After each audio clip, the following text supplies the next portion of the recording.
KLAI Laytonville 90.3, FM translator K258BQ down in Shelter Cove 99.5, and always on the web at KMUD.org. Stay tuned, coming up, some live election coverage.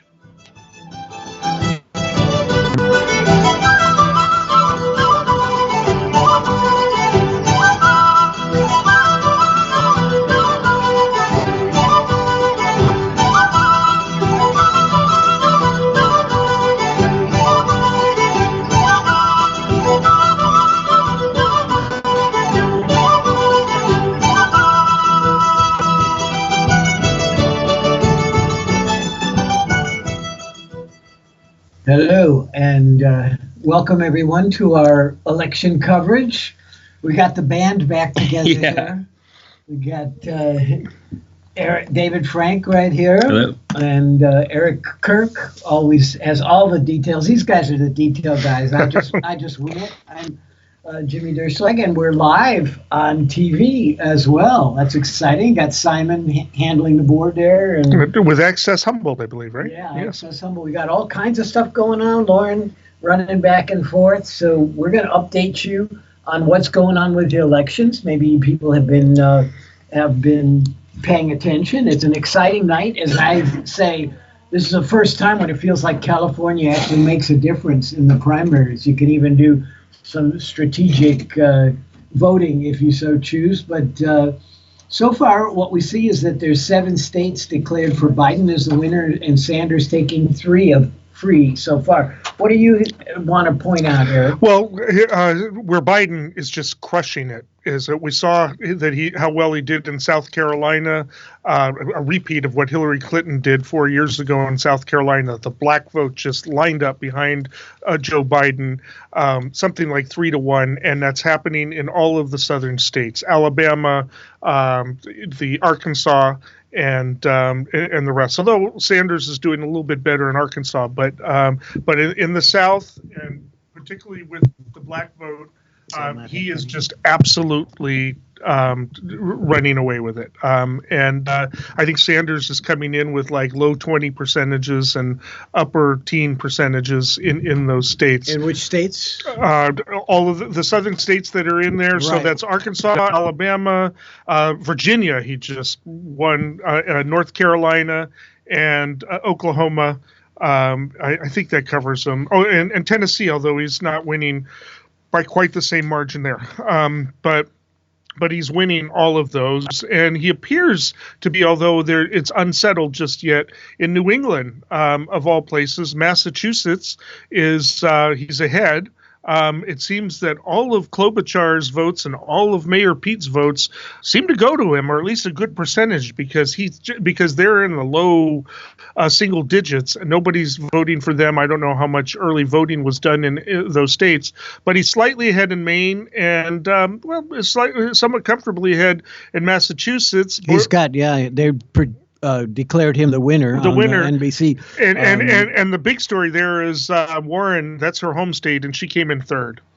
Although they said she didn't do as well in the last election as this one. But we should talk about a little bit. There's this 15% threshold in every state, which means the delegates are given proportionally based on what percentage of the vote you get, but you have to get to 15%. And it's not just statewide, it's also within a district. Yeah, if you get 15% within a district, then you'll get a proportion of the delegates from that particular district. And some of them, like California, also have a statewide. If you get 15%, there's allocated on a statewide basis as well. Yeah, and so I think that's most of the states work both of those ways. That is. Now,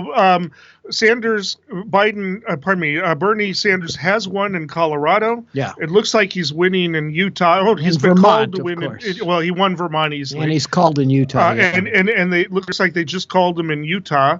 The western states where there's a lot of Latino vote, he seems to be doing really well with the Latino vote, as we learned in Nevada over a week ago, and so that bodes well for him with California, which of course got the biggest share of the delegates. And he's at last time I looked, he's ahead in Texas, not by a huge amount, but he is ahead there. Yeah, they're saying it's too close to call right now, but he is. Let's see where he's at. He's got 28% to 24%. What's your takeaway there, David? You got anything? Yeah, so I just wanted to provide a little context, take a half step back. I know at the top of the hour we just kind of dove in because we're all, at this table, we're really into this. This is like a holiday for us, and we've been looking forward to this for a long time. But I wanted to just, like I said, take a half step back, a little bit of context, and just a week or so ago, the race looked very different. And people were talking about how Bernie Sanders was a clear front runner. Biden was possibly going to be done, and there was people talking about maybe Bloomberg would be the moderate candidate, maybe Buttigieg. I just learned how to say that. You got to have that judge. And then You judge. said Buttigieg. Yes. Okay, there you go. That guy who I always get wrong. He had a lot of enthusiasm behind him. If you talk to people all over the country, lots of young folks were like, that guy might be all right. So besides, Bernie Sanders having some youthful energy behind him, so did Mayor Pete. I'm going to call him that from now on for the rest of the night. Mm-hmm. They said that no matter what office he ever holds, he'll still be Mayor Pete. It doesn't matter. It's easier to say. So then there was this strong performance in South Carolina last Saturday. My God, it's only 3 days ago. Mm-hmm. And so that was Biden's strong performance. He said that state would be his firewall, and that turned out to be the case. Yeah. So they had the party establishment in that state stuck together, was very loyal, and sort of took the lead of many of the other Democratic National Committee party elders that said, look, we need to kind of galvanize. That's what happened after Saturday's result. Party leaders stepped forward, tried to galvanize. I think the word is coalesce that I'm hearing everywhere out there. They coalesced around a single candidate. And then, soon thereafter, Mayor Pete, Amy Klobuchar, they stepped out of the race, or at least suspended their campaign. So the circling of the wagons, kind of the moderate lane, really did pull together for this Super Tuesday. Yeah. Consolidate, exactly. And so one thing we talk about a lot is the predictive models and sort of where we are in this. We look at the data. 538 is one source, but there's other sources out there. Yeah. The problem with that the problem with that is that, this all just happened 72 hours ago. So the preliminary polling that came in showed a drastic change in the anticipated voter preferences for today, but no one knew for sure if those short-term, like web-based online polls would accurately reflect what was happening. Some of the longer-term, more established polls just didn't have time to capture the change of mood and tone in the country in these 14 superdelegate states plus American Samoa. So fast forward to now, like where we're at is, as the model jumped and said Biden's got this surge, we are now seeing that there was a surge. So instead of just this expected level of support he would get, that sort of states, southern states, southeastern states like Tennessee and Virginia to a certain extent, also Arkansas, Alabama, those were places he was predicted to win. Yeah. But one last thing is that what we're seeing is Biden did gain traction outside of that expected space. So Massachusetts and Maine in particular, those are places he was not expected to win. So this means that he's got traction. He's got traction. Now, I just have breaking news, because even though no returns are in, or no significant returns, AP is calling California for Bernie Sanders. That means that's not a big surprise. No, it's not a huge surprise, but that does mean that it's a substantial amount according to their exit polls. The question is, how many delegates does he take? How many? Right. There was some fear among the other candidates that he could actually run with the vast majority of them by not letting anybody get 15% on the statewide, collect all of those, and then kill it with the congressional, because he's popular in a lot of the non-urban areas in particular. But he has been projected by AP. Now, AP has been wrong before, but he is projected. That's very early, because there's no results in that. That's I see right. Here. But they did that with Virginia as well, and Exit Colorado. polls. It's basically exit polls. Right. Yeah. Yeah, when the exit polls are at a certain range, they call it. So it looks like he will win California. I mean, we'll see. I want to see some returns, but I would say that's he really needs that, because right now he's now behind. He was the front runner, had the most delegates. He's going to need he needs to grab a bunch of delegates in California to stay competitive. And of course there's this surge in what happened in South Carolina made a big difference. But even before that, and even before his endorsements, they were still projecting a strong showing for Biden in South Carolina. And of course, he has always been saying, wait and see, it's early. So, it's hard to say exactly, but it does seem that, of course, that made a big difference. And the other question, whether there's a big difference in the early voting, because a lot of these states had early voting, and what the votes are happening on today. In fact, I was seeing one story on, I think, CNN saying that there were voters who were voting absentee, bringing their ballots in, and wondered if they could change their votes. Yeah. And in some states they can, but if they had mailed in this one particular state, it might have been I'm not sure, Colorado, where they said if they had mailed it in, no, but if they brought it in, they gave them another ballot. Mm-hmm. So one other thing, I know you guys alluded to this, but I think it's a good time to mention this, is that winning states isn't necessarily the end game here. The end game is to reach that 1,991 pledged delegates for the first round of the convention that's coming up in July in Wisconsin. And so the big picture here for today is that going into the evening, the models show that there'd be maybe about a third split for Biden delegates, about a third split for Bernie delegates, and a third for all of the others. So that's if all things being equal, if the models are perfect, which they never are, we already know they're not. That's what we could expect. So in terms of relative performance, meeting and beating expectations, we'll just keep an eye on how the delegates play out. Right.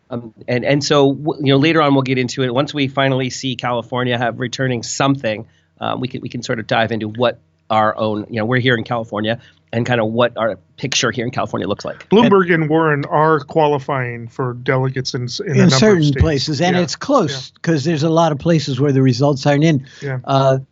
Our intrepid engineer, one of them, Simon, is reminding us to let people know that we are live on KMUD, all three of our stations, and also KZZH and Suddenlink Channel 12 and Wave Cable Channel 7. So shout out to our media partners. Yeah. So I hope we all look pretty enough for TV tonight. Doubtful, but that's all right. We'll do what we can do. So why don't we talk a little bit about what we're going to do tonight? That's a good idea. We jumped right in because everybody wants to know what's going on with that race. Well, the local races are very important, and we may hear something about that pretty soon. Lauren Schmitt, our news director, was telling us that 8:30 we should get some results from Humboldt County anyway. Yeah.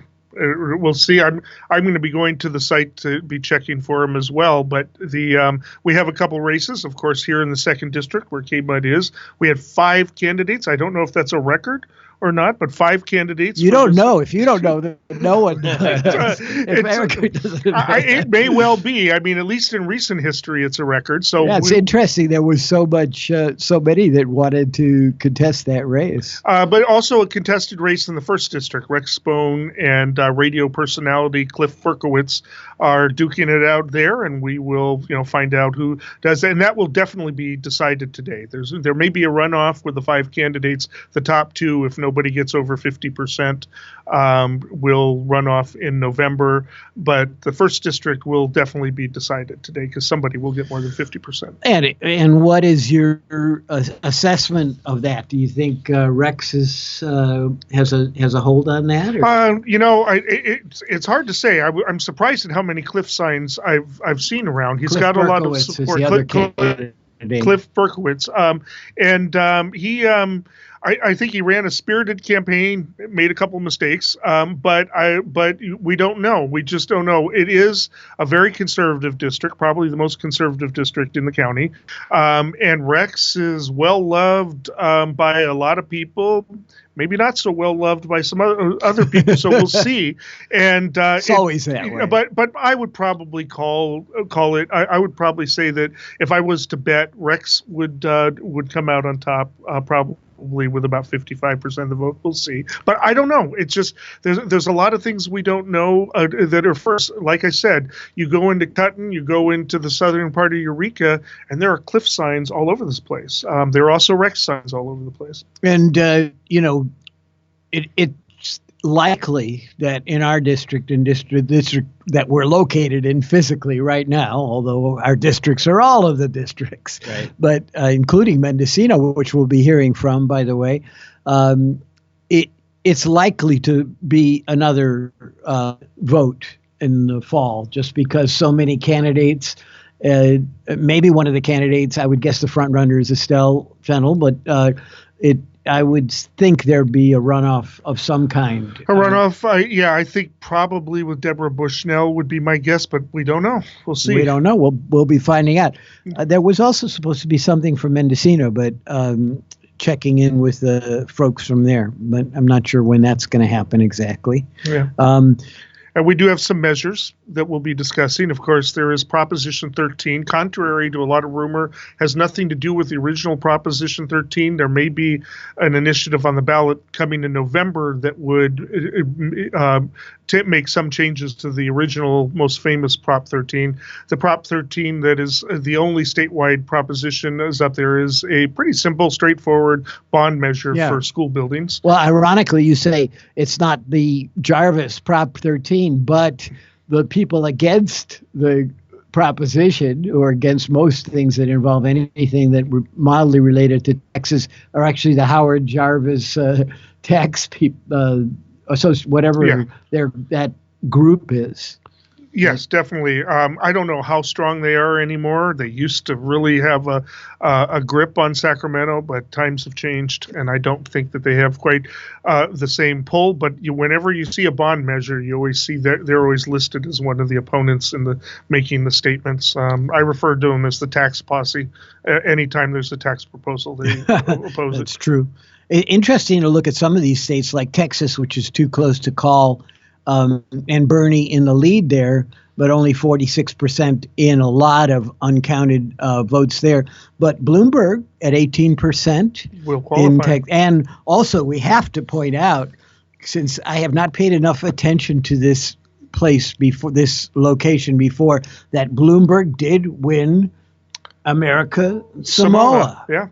He did. So they got 6 delegates in America Samoa. And I believe Tulsi Gabbard came in second and won a couple of delegates. So he has a big following at America Samoa. If someone would pay me to go and verify the results of that race, I think that would be a fun place to visit. There is also another race, but we won't have results tonight because it's a week long, and that is at-large Americans. Right. We'll know in a week. Last time they went overwhelmingly to Bernie.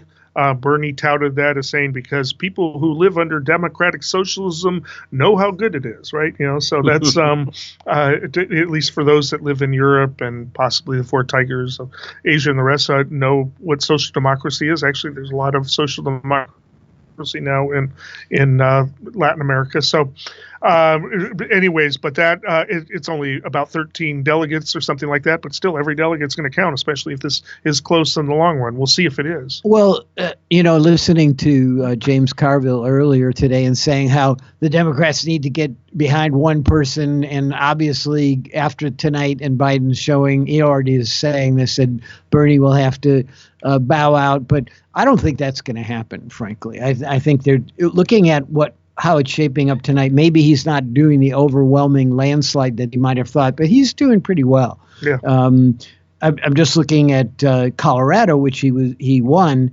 and that's a strong state for Bloomberg too. I imagine he blanketed him with some of his $500 million in advertising, but he's running second there right now with 82% of the results in, and Biden in third. Very close. They're neck and neck, and. So we're starting to get some returns in California. Do you see that? In California, it looks like Bernie has taken Merced County, San Benito County, and Santa Clara County, which he lost last time to Clinton. Again, the Latino vote he seems to have made the sale with. But an interesting is Michael Bloomberg appears to have won Napa County because it says 98.82% of the precincts are reporting. Really? So Napa County goes to Michael Bloomberg. It's early, though. I mean, No, that's 98% of the precincts reporting. according to just in that spot, yeah. Right. Well, that's Napa County. See, it says leads by 0.32 margin, 98.82 precincts reporting. So that Napa must have gotten their count done real quickly. Who knows what's going on down there? Unless this is a misreport. Was there something from the Mendocino folks that we had? Lauren, you were talking about? We will have folks from the Mendocino Voice on a little bit later, Kate and Adrian. They're going to share some updates, but I did hear you mentioning certain measures that were on the ballot, and I just wanted to bring it back locally. I do know there were 4 special district measures. Certain people did see on their ballot, but like I said, they were for special districts. Measure P, 2 school bond districts, 1 Measure P, Measure Q, both involving the Cuddyback Union School District. And in Southern Humboldt, there was Measure U and a special tax by the Telegraph Ridge Fire Protection District, and Measure R by the Arcata Fire Protection District. And maybe you gentlemen know, but it's my understanding that the special districts have to pass by more than 50% of the vote. You mean 55%? Is that you only need 50%, really? No, more than 50%. It's not just, you to get, I think it's almost like 2/3 of the vote. Okay, so in other words, 66% of the vote. Correct. Right. Yeah, that's a real hard thing. That's thanks to Prop 13, by the way, that we were talking about earlier. And yeah, in order to pass a tax, you need 2/3 of the vote, which is really hard. You were talking about Napa, and that's showed up as 100% now on this NBC site, and Bloomberg and Sanders virtual tie, but Bloomberg slightly ahead. And Bloomberg ahead in Sonoma County with 65%. He did invest a lot in California. He is in second place ahead of Joe Biden right now. Might have a lot to do with early voting, but it looks like Bernie's taking Lassen County. And a bunch of other rural counties. He does well in the rural counties. And it looks like he's ahead in Ventura County. How is Ventura counting them so fast? They're at 90%, and Bernie is way ahead in Ventura County. Again, the Latino vote. So I'm looking at the New York Times site, and it's broken out by county, like the way you guys are describing. And Napa just changed from 100% reporting to 28% reporting. Okay, something's going on there. Yeah. So that's what I meant. It was a little early, it seemed like. Somebody's burning ballots down there. Yeah. And so one thing that I wanted to point out also is that these delegates tonight and throughout the whole process, you can look at a webpage called thegreensheet.com, and it's got all of the rules for each state about how they apportion all the delegates. And it's very complicated, but the shortest possible version is that some percentage of them are reserved for statewide proportionality, and then another set of that is reserved for congressional district. So even though, say, for example, Michael Bloomberg did very well in Napa County within those borders, that's not how the delegates work. It'll be based on the overlapping congressional delegates for that area, and so it's just a little wrinkle in the mix here. Some states also give bonus delegates if you win the popular vote, but California does not have that.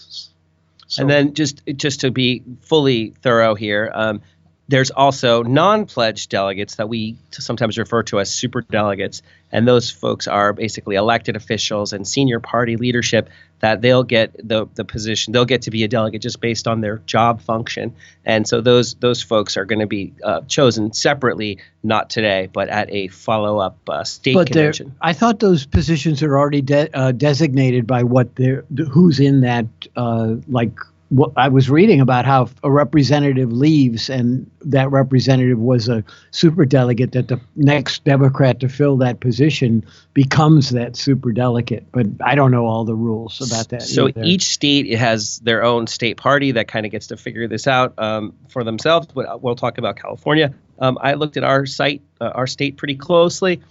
And it appears that there are more people who would be eligible to be a superdelegate than there are actually superdelegates assigned. So they do have a selection process. I'm sure like both senators and all 53 Congress people, they're on the list. But then there's also spots reserved for party leadership. And so there's a whole set of criteria that I don't know the inside baseball at the state convention that's upcoming. But those folks, they have their own formulas for figuring that out. But the process at the national convention is going to be different this time.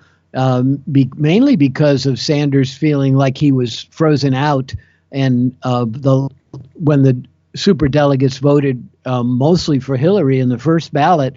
So there was a negotiation process where now superdelegates will not be considered. Their vote won't come until if no one wins on the first ballot. If there's not a majority of delegates, then to get the nomination, then the superdelegates don't vote until the second ballot, which was kind of a compromise. His original position was to get rid of him entirely.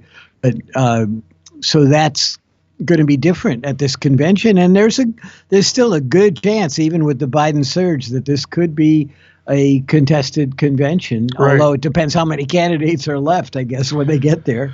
Well, and that's why Warren and Bloomberg's delegates will count. Yeah. They will matter. Well, even the few that Klobuchar and Buttigieg have gotten so far, they can say that they want them. They both have thrown their support to Biden, but the delegates are not obligated once they're released from that. If they release their delegates, they're not obligated to vote for whomever the candidate says. They probably would, but they're not obligated to vote for whoever their candidate is supporting. Right. They're committed, pledged voting the first round. After that, they're free to do what they want. They don't even have to vote for that candidate in the second round. Yeah. So one thing to keep in mind, too, is that these delegates aren't even chosen yet. So after the results are finalized here, we'll just talk about California. After these results are finalized, there's going to be a follow-up event. I think it's technically called a caucus, but basically it's a local election that is,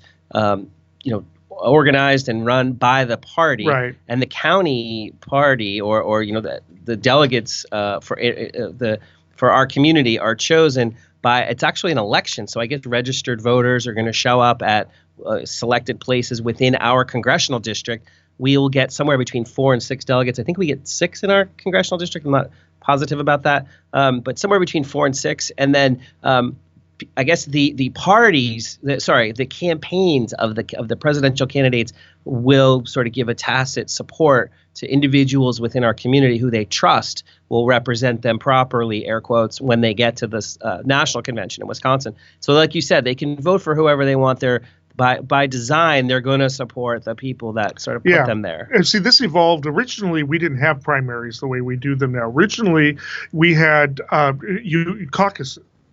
And you would show up and you would choose your delegates and you would choose, and people would get up and make their speeches and say, I will make the best choice for you. And they wouldn't talk about who they were going to pick at the national convention because nobody even knew who the candidates were going to be. But as it evolved and you got to the latter part of the 19th century, people started saying, hey, if you vote for me, I'll vote for that candidate. And it became kind of fixed that way, such that some states said, why don't we just have direct voting for the candidates? And it's still not really direct voting for the candidates, but it's set up that way. Some states, of course, still have caucus systems. I don't know if they will next time around.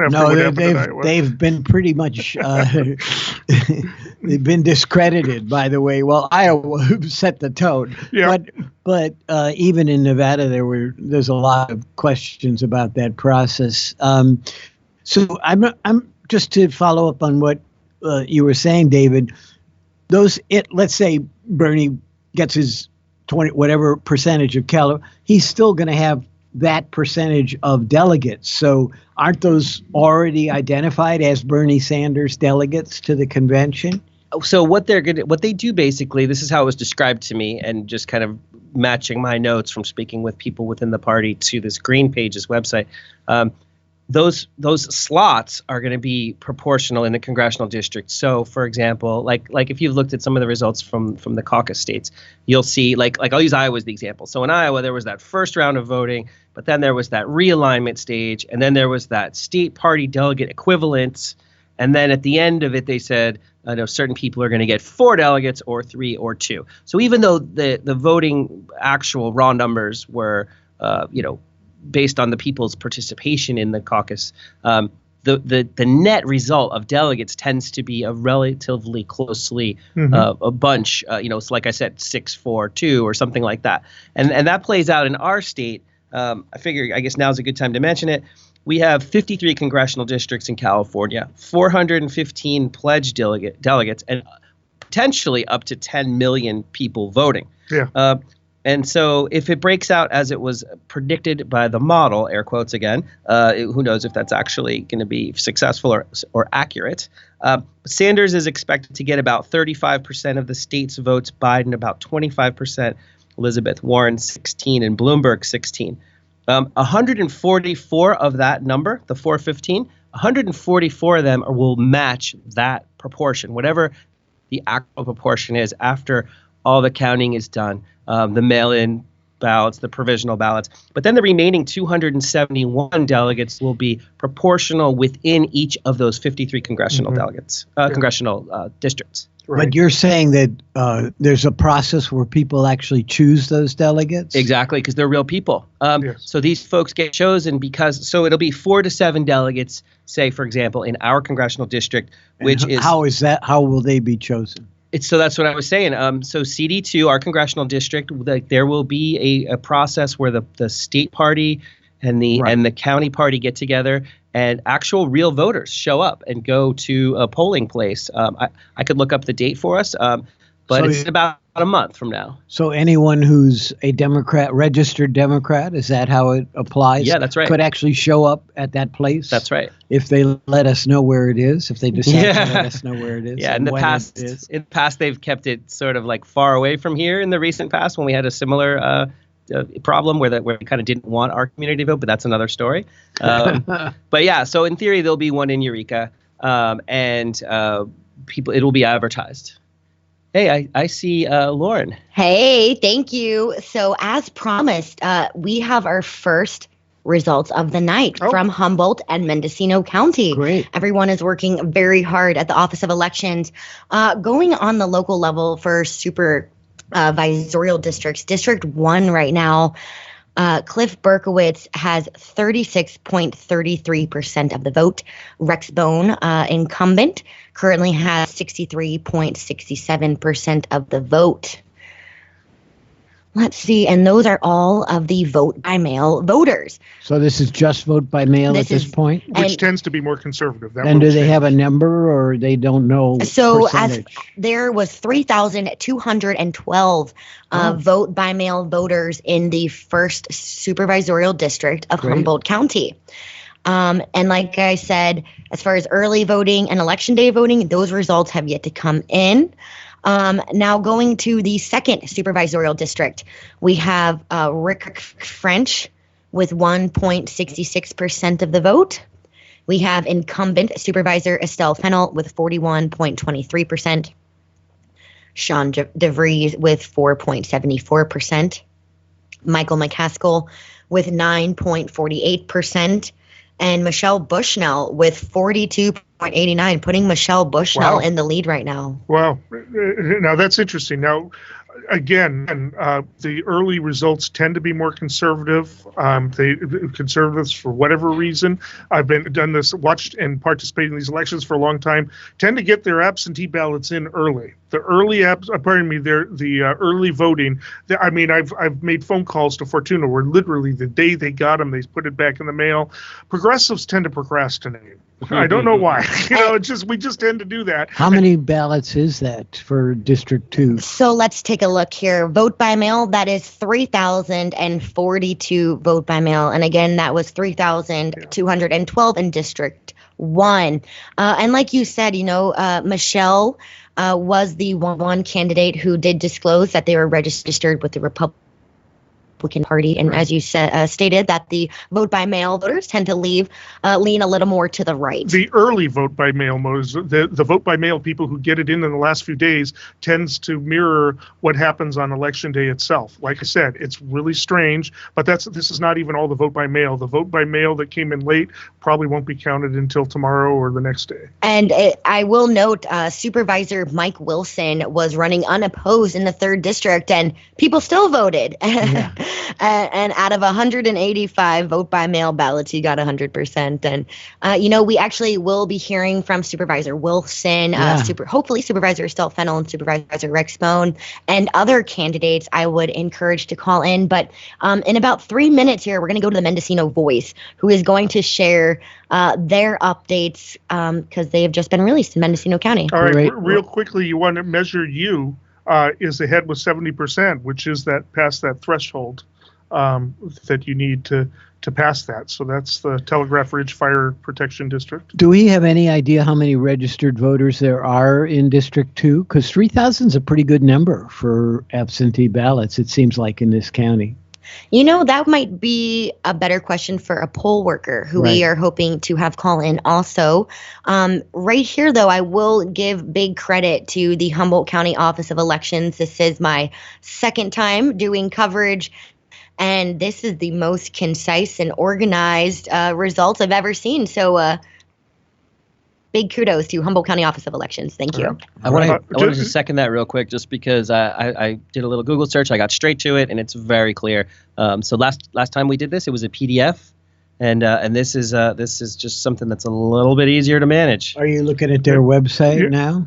Now, there is some other stuff to report here. Measure T in Eureka City Schools, I believe they only need 50%, and they've barely got it, 50.95% to 49.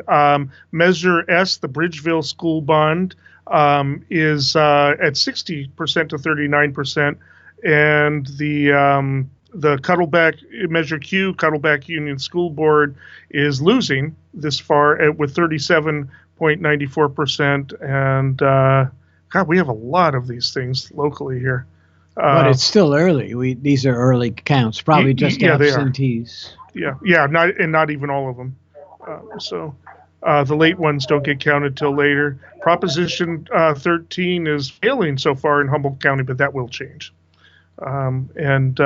Anyways, but yeah, I see that, and I although it will get better for Cliff Berkowitz, it seems like that's a pretty big lead to try to overcome. It will get better as the night goes on and as the votes get counted. And so far, early as you say, but it looks like we can kind of predict what the runoff might be in the District 2 supervisor race. Yes, it doesn't look like anybody's going to get over 50% unless somebody makes a run of it, but which is possible. Very early. It is early. Yeah. One last measure that you guys didn't mention is Measure R in Arcata, the Fire Protection District. That's currently 56% yes and 44% no. But like you said, it's very early. And I will mention Bernie Sanders in Humboldt County currently has 47.45%. Let's see if I can find Joe Biden at 8%. Whoa. Yeah, not doing good in Humboldt County. Well, Humboldt County the last time around was the highest percentage vote getter for Bernie. Looks like they're trying to do that again. And I will note we do have Adrian from the Mendocino Voice. For folks who are unfamiliar, the Mendocino Voice is kind of the Mendocino version of redheaded black belt KimKemp.com. They do an amazing job, and we're very happy to collaborate with them tonight on our live election coverage. Adrian, are you with us? I am. How you guys doing up there? We're all doing great. Nice to have you on. And down here in Mendocino County, the polls came in not long ago. And so I'll go ahead and start with the supervisorial races, if that sounds good with you. Sounds great. Please do. So in District 1, and for those people who are unfamiliar with it, I'll just go ahead and give a brief geographical sketch of where everything's at. District 1 covers Potter Valley, Redwood Valley, Calpella, outskirts of Ukiah, and down in Talmadge, so the area north and east of Ukiah. Glenn McGurty with a commanding lead at 43%. It's unlikely that he'll be able to turn that into a full majority. This, of course, is still just the absentee ballots. It's unlikely he'll be able to turn that into a full majority, but he's actually within spitting distance of doing that. John Kennedy follows him with 31%, followed by James Green at 20%, and John Sackles at 6%. I'm rounding to the nearest percent. So, it really looks like it's going to be Glenn McGurty and John Kennedy in the runoff there. District 2, and I just realized there's a typo in my article. I spelled John with an H, and he spells it without an H. In District 2, which is basically just the city of Ukiah, Maureen Mulhern with a very commanding lead as well. These are fairly lopsided results. Maureen Mulhern, 42.72%, followed by Mari Roden, 32.16%, and Joel Soinilla, 25.1%. So again, it looks like Maureen Mulhern couldn't quite clinch a majority, but it looks pretty certain that it'll be Maureen and Mari in the runoff. And Adrian, it's my understanding that in this second district of Mendocino County, incumbent John McGowan has chosen not to run, and that was the same also for District 1, Carrie Brown. That is correct. Both of them retired this year. They chose not to run. Carrie Brown actually wanted to retire last time around. She was getting up there, and not many people wanted to run last time, and so Carrie went ahead and ran for another term and served out her other 4 years, but she was over at this time. And so those were wide open races, but it looks like we have clear favorites in both those districts. In District 4, the incumbent did run at Supervisor Dan Jurdy, and Supervisor Dan Jurdy, there was only one contender, Councilman Lindy Peters. Supervisor Dan Jurdy currently with 57.88% of the vote. Again, that's within the realm of possibility that he could not win, but Lindy Peters with 42.12% of the vote. It looks very likely that Dan Jurdy has actually locked it up, and there won't be a runoff in District 4. Very likely that there will not be a runoff in District 4, and that Dan Jurdy has won with a majority in the primary. And these are the vote by mail ballots, if I'm not mistaken, in Mendocino. Yeah, this is only ballots, vote by mail ballots that had arrived by today. And so there's actually vote by mail ballots will continue to trickle in during the next few days. I saw people dropping off their vote by mail ballot at the polls today. Many people doing that. And of course, people who voted at the polls. So we're looking, we're probably not even looking at a majority of the votes here. But with leads this commanding in each of these districts, and given how competitive, given the makeup of the electorate, it's unlikely that these totals will change radically. And Adrian, were there any other special measures and special districts that voted on things in this election cycle? Yeah, so there were several school bond measures on the ballot. Excuse me. There were several school bond measures on the ballot this time around. And so I can just go ahead and give you the totals for those. Measure A, which was a ballot from the Ukiah Unified School District, too close to call, 51% to 48%, 52% to 48%. So too close to call there. That one is we'll probably won't know for a couple weeks exactly which way that went. Likewise, Fort Bragg School Bond Measure, 51% to 49%, too close to call. The Willits Unified School District, again, this one is 50% to 50%, too close to call. And the Mendocino Unified School District, actually, resounding yes. Wow. 66.26% to 33.74% in that district. There was another ballot measure, Measure C, which was the Mendocino Coast Hospital District. That one resoundingly, this is a for sure thing here, 89.98%, almost 90% of the vote. And then we had two countywide ballot measures. The one was a measure to apply a transient occupancy tax to campsites and RV parks, RV campsites. So basically, similar to the hotel tax. That is currently winning 54% to 46%, too close to call, given the number of votes in. And then there was an advisory measure which accompanied that transient occupancy tax measure, the TOT tax measure, which is an advisory measure that if the TOT tax does pass, the people are advising that the money should be used in this way.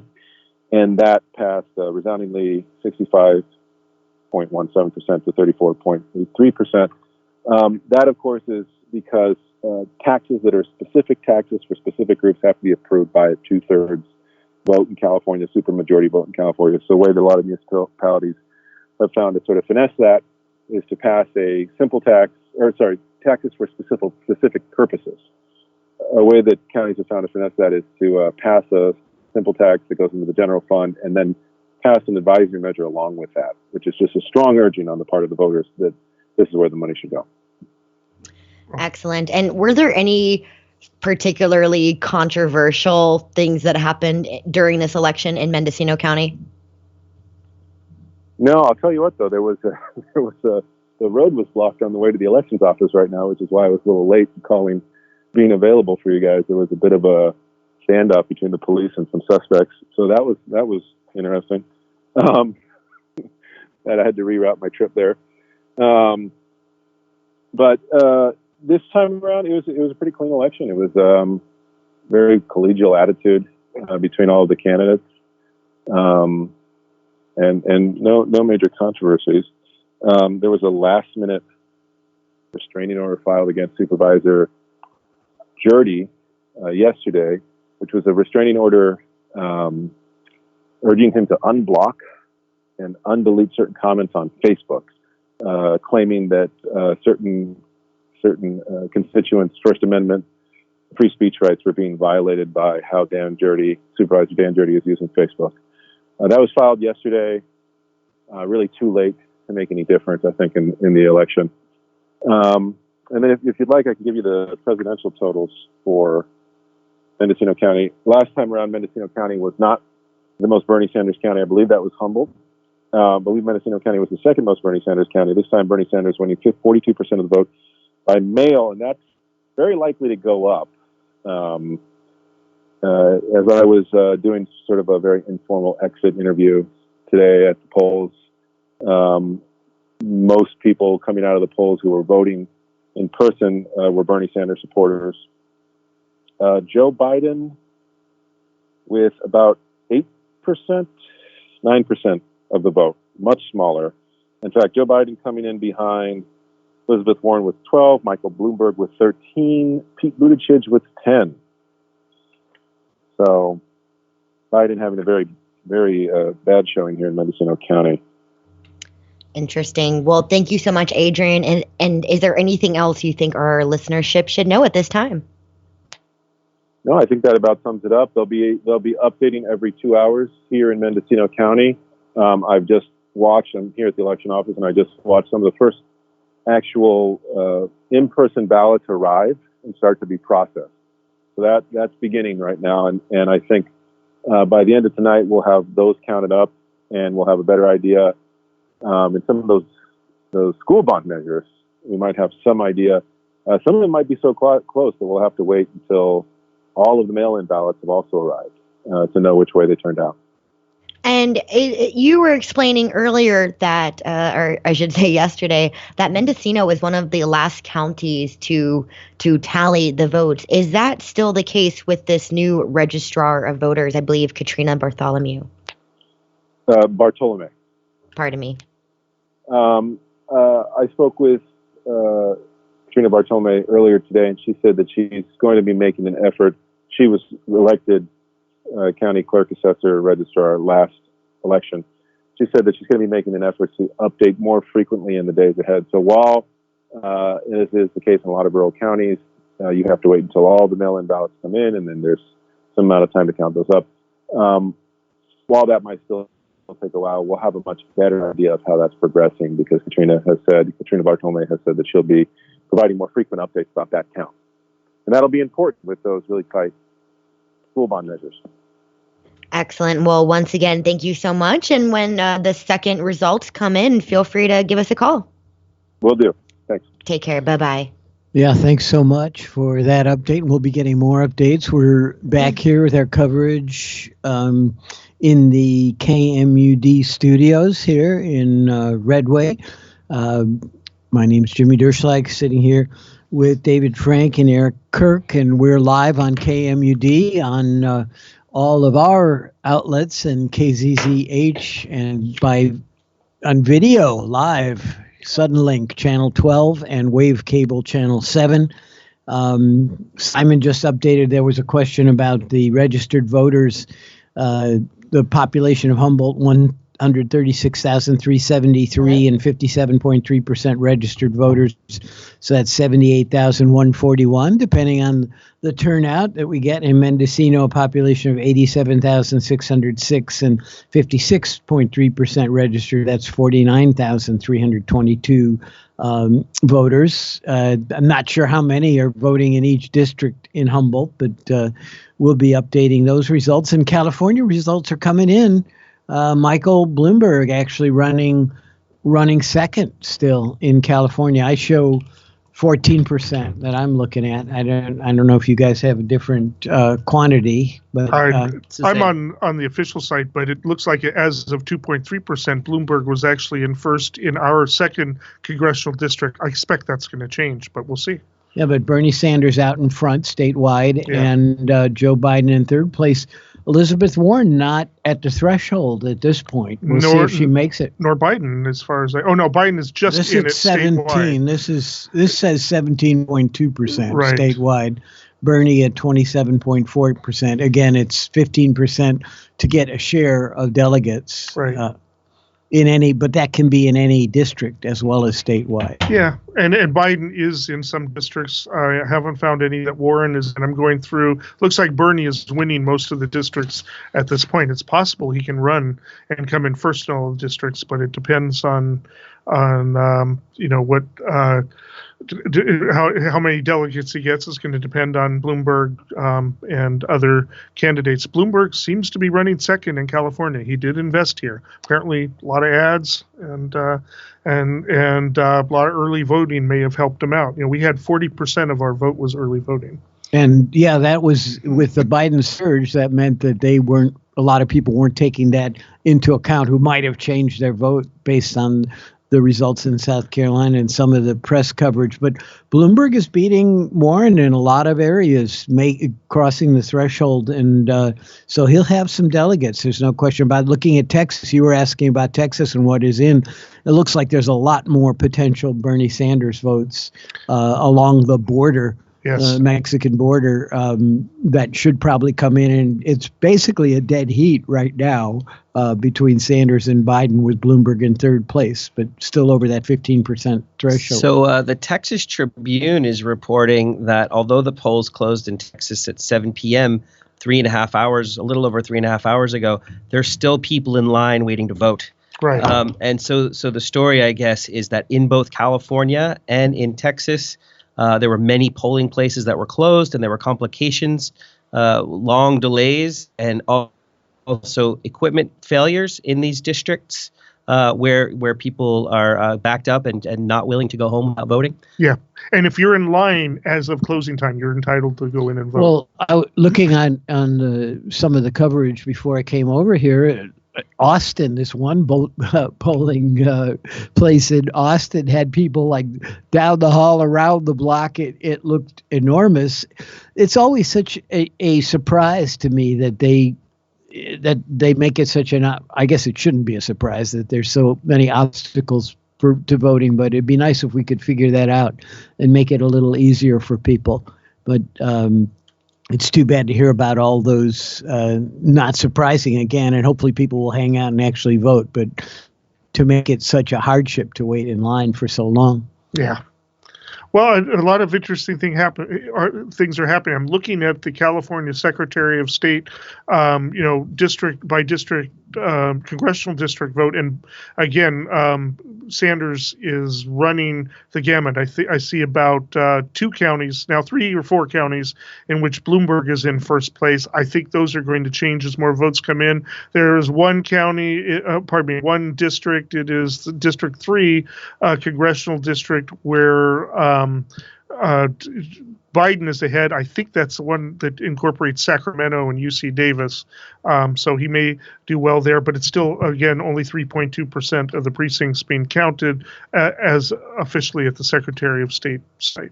It's interesting in Minnesota as well, as most people are aware, Amy Klobuchar's state, but she has endorsed Joe Biden, and so I guess not that many people did early voting there because her percentage is very low.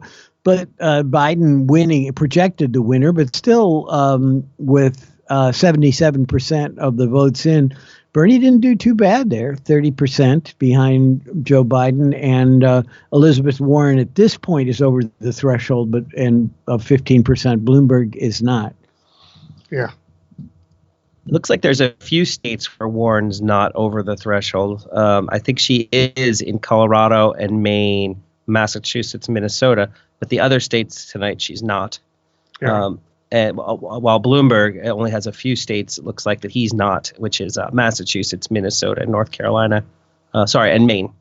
So yeah, there's a lot of delegates that if that plays out for the rest of the vote counting, then if that plays out, that would mean extra delegates going to Sanders and Biden. And in these cases, most of them Biden, because he's winning by a small margin over Sanders, at least, or in those states. It'll be proportionate. Right. There was a lot of pressure on Bloomberg to leave the race yesterday. And there's going to be a lot of pressure on him to leave the race tomorrow. If he comes in second in California, I wonder if that's going to happen. I mean, it looks like he's coming in pretty comfortably second. No, not comfortably anymore. It's pretty close.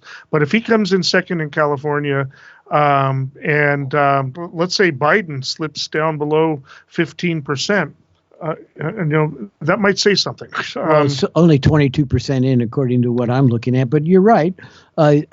It's hard to say what he'll do. I think the pressure may actually be more on Warren, who's been in the race for so long. And if there's that many states where she doesn't make the threshold of delegates, the conventional wisdom is that she's more in tune with Sanders than she would be with Biden. But that'd be interesting if she takes whatever delegates she has and says she throws her support to Sanders. That could make the convention even more interesting. It could, and especially if she kind of sops up some of the Klobuchar votes here and there, maybe even Mayor Pete votes. One thing about another factor in that is Warren raised $29 million in February, whereas Mayor Pete and Klobuchar were almost broke. Well, I think that was a factor. It usually is when they say they're leaving the race. Lauren. All right. Thank you so much. Just to bring it back locally again real quick, there's a little bit of an update. So we had the vote by mail numbers. We now have some other totals from some precincts. Right now in the 1st District, Cliff Berkowitz, these numbers have not changed so much. That Cliff Berkowitz is at 33.16, Supervisor Incumbent Rex Bone, 66.84. And now we go to the 2nd supervisorial district, and we do see some things change. We're seeing Rick French with 4.82%. Incumbent Supervisor Estelle Fennell at 50.06%. And remember, you need 50% plus one to get the win, so it's not a runoff. Sean DeVries at 4.5%. Michael McCaskill at 10.5%, and Michelle Bushnell at 30%. That's a big change. Well, and as you were saying, the early voting tends to be more conservative. I guess she would be considered the more conservative candidate. As you said, the only self-identified Republican running. And that's by choice. They don't have to say what party they're with. And I will note that we have invited candidates to call in, and one of them is on the line right now. Hello. Hello. And would you introduce yourself? Hello. Hey, it's Michael McCaskill. I'm just calling in to give an update. Hey, and Michael. I guess you just gave that update too. I'm polling at 10.5%, and Estelle looks like she's barely over, but of course these are early returns. Very early, yes. And Michelle seems to have a very convincing lead at 2nd place at 30%. So I assume I'll be engineering again soon. Michael McCaskill, again, we'll out you as a KMUD head programmer in when you're not running for office, an engineer. Yeah, but it's been a very educational experience, and I have a whole bunch of thank yous to give to people. And having a little party at the senior center right now, and more people. Actually, a wave of people came and left, and some more people are coming by. And it's been a great experience, and I've met a lot of great people, and I was glad to get my ideas out there. Well, mad props to you, Michael. I think it's great. I always say citizenship is just not something that you do one day a year on election day. You actually stepped up and ran for office. So congratulations on that. I really appreciate it. Yeah, it takes a lot of work. So I'll say the funnest thing for me was canvassing in Rio and Fortuna and talking to a lot of Trump supporters who, I mean, I'm a big Bernie would have won guy because in my conversations with Trump supporters, I say, well, I'm a leftist, I'm an environmentalist, but we talk about public banking and public financing and modern monetary theory. And, Bernie would have won. People are voting for outside of the box candidates in the Republican Party because they were feeling let down and they understand that corporations are not helping them. And this is, just so many different types of voters in every group, but there are a significant number of Trump voters who said they were voting for me and loved the idea of public banking funding clean energy. Is that something you're going to keep working on? You have some issues absolutely. that you want to stay involved in after the campaign? Yeah, we've been pushing public banking at the county level at REDAC, and we're actually having a presentation on it in the next month or two. There's been I believe it's AB 850-something, is going to allow there to be some public banks, and we're going to try to get it so that the North Coast has one and use it to bring good things and have good infrastructure. And Michael, as a former engineer, you'll understand me breaking in to let people know it is 9 o'clock and you're tuned into KMUD Radio 91.1 Garberville, KMUE 88.1 Eureka, KLEI Laytonville 90.3. All the folks out there in Shelter Cove 99.5, and of course on the web at KMUD.org, or perhaps tonight on channel 12 and 7. Thank you so much to all of our listeners and viewers. And KZZH as well. Well, excelente. Yeah, and I'll just give a shout out to all the media out there. It's important that you have an aware, active media poking away. So thank you for filling your roles. Thanks for calling in, Michael. And people can go party with you over at the Senior Center. Yeah, definitely. Well, I'm glad I'll get to engineer for the presidential election. We'll see you there. There you go. That's always been my job, is to engineer on the Tuesday nights for the elections. I've enjoyed it, so it's neat to have a different view of it.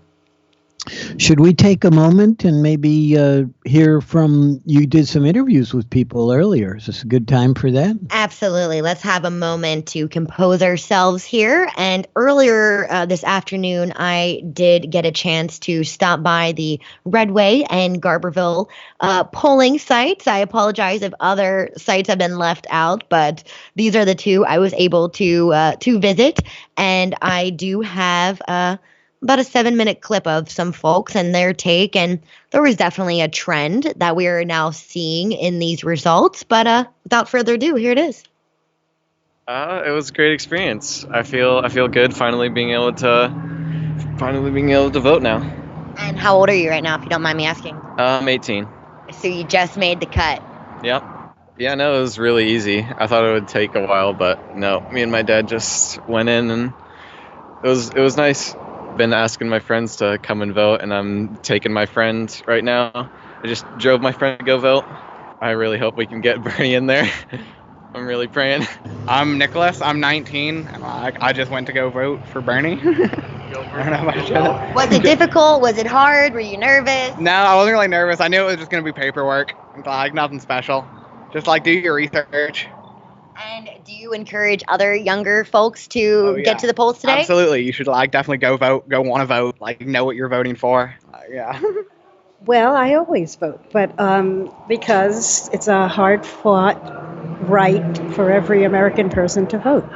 That's why I'm voting. And also, terrible news in the White House now, so that needs to change.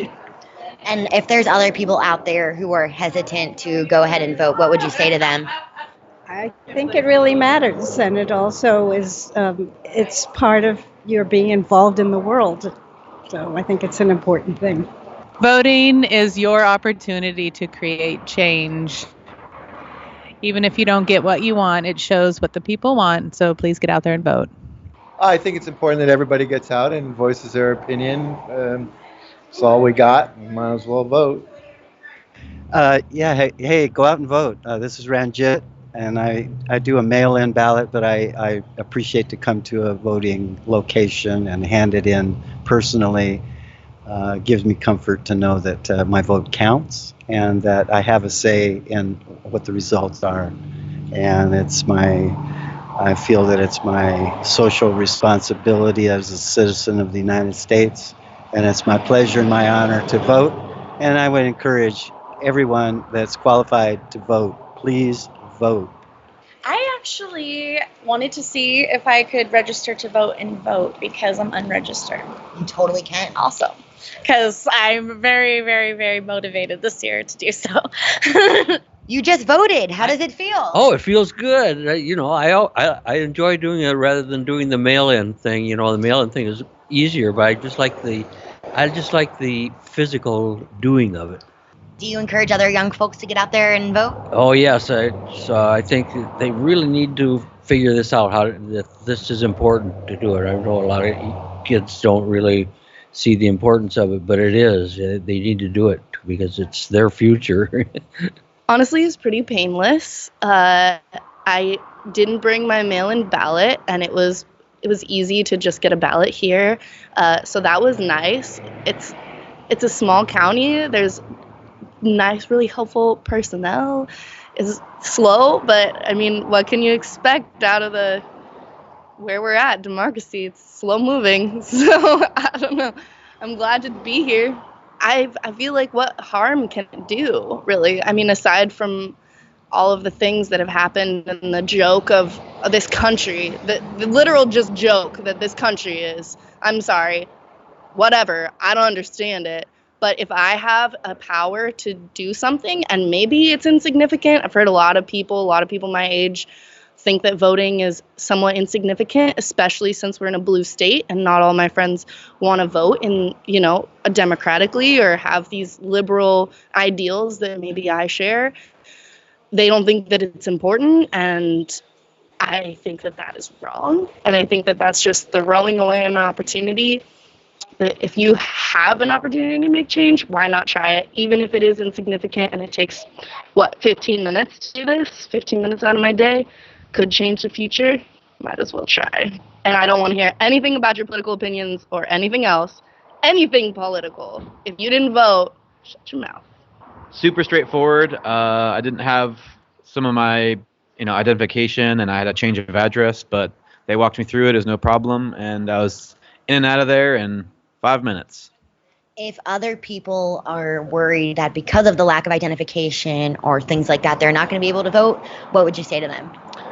Just not true. They are really helpful, and you need your last 4 digits of your social if you don't have any other form of ID, but most folks know their social security number, so I recommend it if you're not sure if you have the appropriate documentation. It's probable that you do, so come and vote. Participate in democracy. Yes, I voted for Trump because he just signed another peace deal with the Taliban. He's getting us out of war. Some anti-war, some pro-Trump. And do you encourage other people to get out and vote? Yeah, I always do. I get in trouble. Even if people have opposing opinions, do you think it's important for them to vote too? Of course. Everybody should have their own opinion. Well, I feel like I have to do it. I have to go out and vote for the person that I think is, the best person to take over and drive us forward and do the things that need to be done for this country. And what would you say to other people that are maybe hesitant to get out here themselves? Oh, come on. You got to come out and vote. You got to come out and vote. It's the very least you can do.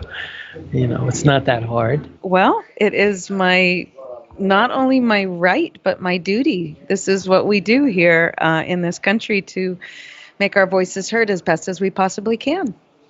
Absolutely. Do you encourage other women and people in general to come out? Absolutely. And my daughter is just chomping at the bit. She's only 14 and a half. She can't wait to vote. I encourage everyone to come out and vote if you're registered, and hopefully you are registered.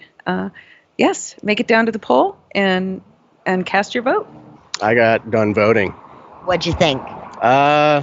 Pretty smooth. The process is a little bit different this year, and it takes a little bit longer, I think. They got a new machine. They're all trying to figure it out, but it went pretty smooth. It's well worth it. I'd sit here for a couple hours if I had to. Trump is forcing us to take this precious democracy seriously. So I'm very thankful to him. And I feel very fortunate to be a part of this country. And we're all crazy beyond imagination. A critical mass of us are nuts. And I'm very thankful for this happening. Encourage them. They better get their butts over here.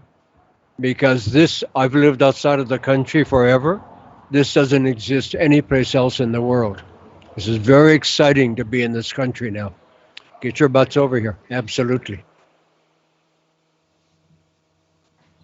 All right. That's thanks, Lauren. That must have been fun to go talk to those folks. It was. I was trying to get a variety of voices and a variety of opinions, but as you heard, there definitely was a trend.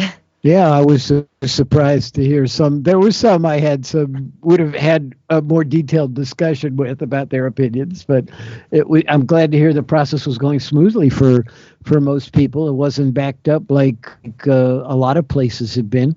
We've been just updating a little bit in what's going on in California. Would you have some of that, Eric? Yeah. Well, I'm sort of looking at both counties and congressional districts, and once again, Bernie is killing it with the congressional districts. He is ahead in almost all of them at this point, and behind in, it looks like, about 4 counties. 4 congressional districts, including our own, by the way. He seems to have done really well in the North Bay. Bernie is taking Mendocino and Humboldt counties and Del Norte and the rest, and taking a lot of the rural counties, which are made up primarily of white hippies, Native Americans, and Latinos. Those are his bases. As far as Democrats go. On the Republican side, we've got it's not. The redneck. But the North Bay, Bloomberg apparently spent a lot of money there. He did, the wine cave thing apparently in Napa, and it seems to have paid off for him. He's actually ahead in Sonoma County, or was at one point, but again, very few votes have been counted. Imperial County, I guess that's not a surprise. Well, Imperial County, isn't that Biden, or is that? No, that's Biden. You're right. Biden, yeah.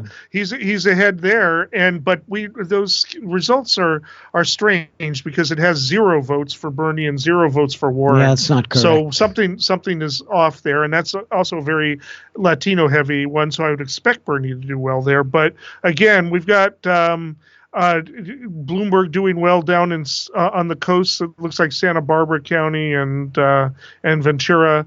Oh no, actually, I'm not sure about Ventura, but anyways, but it looks like Bernie. It may have done what he needs to do to stay in this race in California. He needed a big win in California. I think he benefited from the fact that the surge, from Saturday and from the past week, was blunted by the fact that 40% of Californians voted early. And I heard interviews on 40%, a full 40%. 40%, and that's a lot. And a lot of them still to be counted. And that's why we're seeing so many votes, I bet, for Buttigieg and Klobuchar. That's right. Because they wouldn't have voted for him if they knew they were out of the race. I was listening to people being interviewed on radio stations all day, and people were really angry about it. But it's like, you chose to vote early. I mean, I learned my lesson in 2008. I didn't vote, but I endorsed John Edwards and made a big deal about it, and he ended up dropping out 2 days later. So it was just so after I wrote this big thing, I said, okay, I guess I'll vote for Obama, right? But my mother had voted for John Edwards and was really annoyed. When you've got a very fluid primaries, you might want to think about holding on to your vote until you know for sure who you're going to be voting for. I like to go in and vote here because you're not having the long lines and you get to interact with people. But I understand, especially for people who have to drive in that day, or we know how scattered people are in our county, in our area, for certainly in Southern Humboldt in this. So it makes sense that people would want to mail in their ballots. Michael Bloomberg still in second place in California. And very convincingly so. Yeah, 25% of the vote in, according to this. So the other states that have not been decided. Elizabeth Warren not at the threshold. I'll just take a minute to point that out. Yeah, not yet anyway. Like I said, a lot more votes to come in. Even a good portion of that 40% are not in, have not been counted yet. Maine is still too close to call. Biden is slightly ahead, 0.2%. I'm looking at the maps. I don't know anything about Maine or where the main cities are or anything like that about what is left, but we'll see. Texas also too close to call, but Biden has pulled ahead at this point with 63% of the vote counted. He's ahead by 1.2 percentage points, but that could go back and forth. The last time we looked, a lot of those Latino districts along the border had not had any returns reported. I haven't seen that change. And 59%, there's still a lot to go in that race. Yeah. Maine, it's 80%, even though there's big chunks of the state that are still out. They're not the highly populated areas. Right. But to review, Biden won big in the South with, a good 2/3 of the black vote, at least in Alabama, Arkansas, Virginia, North Carolina, and Oklahoma, although I don't think he did quite as well there. I don't think he did quite as well in Tennessee, but well enough. He came in first in all of the southern states.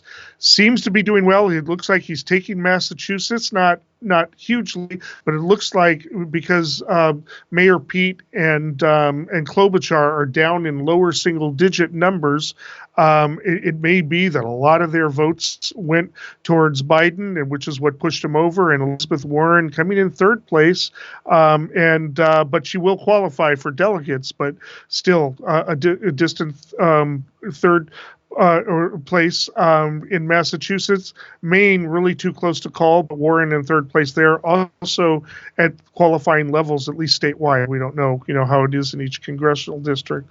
Well, they're calling California for Sanders, which is not a surprise. And that's only on the daily cost, which you're both looking at. It's only 10% showing there. Right. Yeah, it is. And he did well. Sanders also won in Utah, getting about twice as many as second place Bloomberg.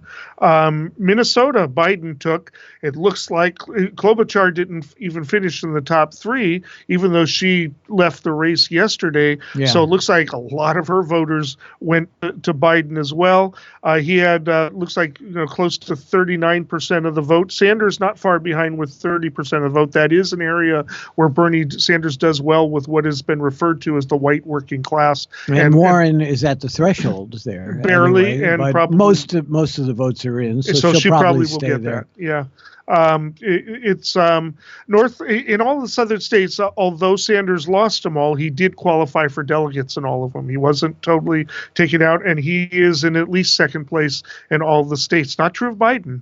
Biden currently is in third place in California and didn't even make it in the top 3. No, he did make it in the top 3 in Utah. I take that back. He came in third and does qualify for delegates. So, and at this point, Bloomberg's going to get some delegates in, let's see, 1, 2, 3, 4, 5, at least 6 states. So that's not necessarily surprising, but I'm not. This may not be accurate because they're only showing the top 3, but Warren only I see only three states that she's at, and she's above that threshold. So and again, she may not get many delegates. We need to caution exactly what it means, because those are statewide results, and so you have to there are in most states some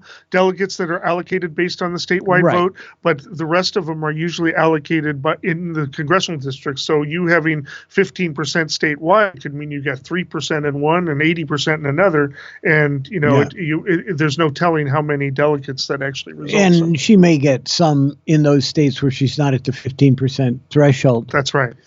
For statewide, that's right. Yeah, in fact, if she comes to 10 or above, it's probably likely that she got some. So, all right. Lauren. Right. Thank you so much, gentlemen. Sorry to interrupt, but we, speaking of female candidates, we have one on the line. We have Michelle Bushnell running for 2nd District Supervisor. Michelle, as we're looking at the numbers, is proving to be in 2nd place. Michelle, are you with us? I am. I'm here. Thank you. How are you doing tonight? I'm sure your nerves are frazzled. Well, I'm a little nervous, but I'm very humbled, and I'm very, I want to say thank you to all my supporters and everybody that reached out to me. It's very heartwarming, and it's been an experience for sure. Thanks so much for calling in. So how are you feeling about the way the race is going right now? I think it's still really early. I'm hoping to get in a runoff if, that probably is where it might be going towards. So I'm just hopeful. Well, you're pretty strong. I mean, it's close. Obviously, the last results we had showed Supervisor Fennell at a little over 50%, but with the other candidates in the race, there's a good chance that that'll change. But with a lot of votes to be counted. So. And Michelle, you wanted to participate in democracy, something I think every citizen should do. Are there any particular things you've learned? It's my understanding this is your first take at politics. It's my very first. I've learned so much throughout the last 2 months, and only having 2 months to really prepare. I can say to begin with, I was kind of unprepared and slowly found my way, and have really met tons of people and learned so much. No matter what, I appreciate the experience and the people that I've met. And I know our community and our district is just a really wonderful place to be. And I appreciate just having the democracy available. Were there any surprises you think that occurred along the way that you're like, oh, wow, I had no idea? Some with how things are ran at a county level, the more I dug into it, and also how people see people according to politics. It's interesting. That definitely opened my eyes to a lot of things. But throughout the process, I think it just was eye-opening in a whole new experience for me, a whole different light. Well, you've certainly been involved in a lot of community activities, even if you haven't been in this kind of election. We know you serve on the school board and are so involved in the community. So, and I'm sure you'll continue to do that no matter what happens with this election. We certainly appreciate all the good work that you do. Thank you. Yes, I really love our area, and I really have a passion for wanting Humboldt County and Southern Humboldt, especially, that's my home, to be successful. And if I can help any, I think it takes a village. It always does. And so I appreciate everybody's input and help with that. And I will continue to do the things that I do. I do it for the love of our area, not for any personal, gain of any sort. I just want Southern Humboldt to be a successful area. And I think with this election, my eyes have been open more to the Fortuna Riedel, that kind of district, more, area more than Southern Humboldt, just because I wasn't as prominent in those areas. And there sure are a lot of nice folks out there. I really can say that. Deborah, how do you strategize? Because I've always thought the 2nd District is really a difficult one to run in because, first of all, it's hard to have a unifying message. We have very diverse communities, and then you kind of are stretched out. You've got a bunch of people down here that maybe you'll knock on doors, and then you got to drive a long ways before you get to Rio Dell and Hydesville and of course Fortuna. You learn a lot about the communities. Is there any kind of theme you could say that applies to all of the 2nd District, or are we just kind of I'm not in it anymore, but is it kind of Tower of Babel of different cultures, or do you see a potential to kind of unify it? Well, I think we're very diverse. The 2nd District probably being the largest diverse because of the ruralness of it, and having 2 towns that are incorporated and the rest of it being unincorporated makes it pretty unique. I think one thing that unifies everybody is that they want their areas to be successful, to be as clean as possible, and be sustainable as possible. I think that unifies all the areas. I think diversely for Southern Humboldt is very diverse in people. We all have our own ideas and thoughts. I think Fortuna and Rio Dell are a little bit more like each other in that sense. So it definitely is different. One thing I can say is that I didn't change my message for the area I was in. I believe what I believe, and I also believe that a supervisor is to represent the people, but they have to have the trust in you. So, I think you would have to weigh your decisions becoming a supervisor on really being involved with your constituents. I think that would be so important, especially the rural and diverse area that the second district is. It was just pointed out to me that I was using your sister-in-law's name. I'm really sorry about that. You probably have an idea why. Sorry. But anyway, again, thank you very much. And no problem. Thank you. One last question. Is there, no matter what the outcome of the race, is there one particular issue that you see as the most important for the county that you want to keep working on? I think economic stability is so important right now. Our small businesses and our small farmers are struggling, and January and February of this year have been extremely hard for small business in Humboldt County. And I know that just because of my own business, that we really need to capitalize on tourism and getting people into our area so that we can be more sustainable financially. Thanks. I think we'd all agree with that, especially making it a little easier for people to develop their small businesses of any kind. Yes, I agree. Well, thanks so much for calling in. We wish you luck. We know there's a long night ahead, and it's going to be a while before we know the final results. Yeah, thank you. Thank you for having my phone call. Thanks, Michelle. Really appreciate it. Best of luck. Good night. Take care.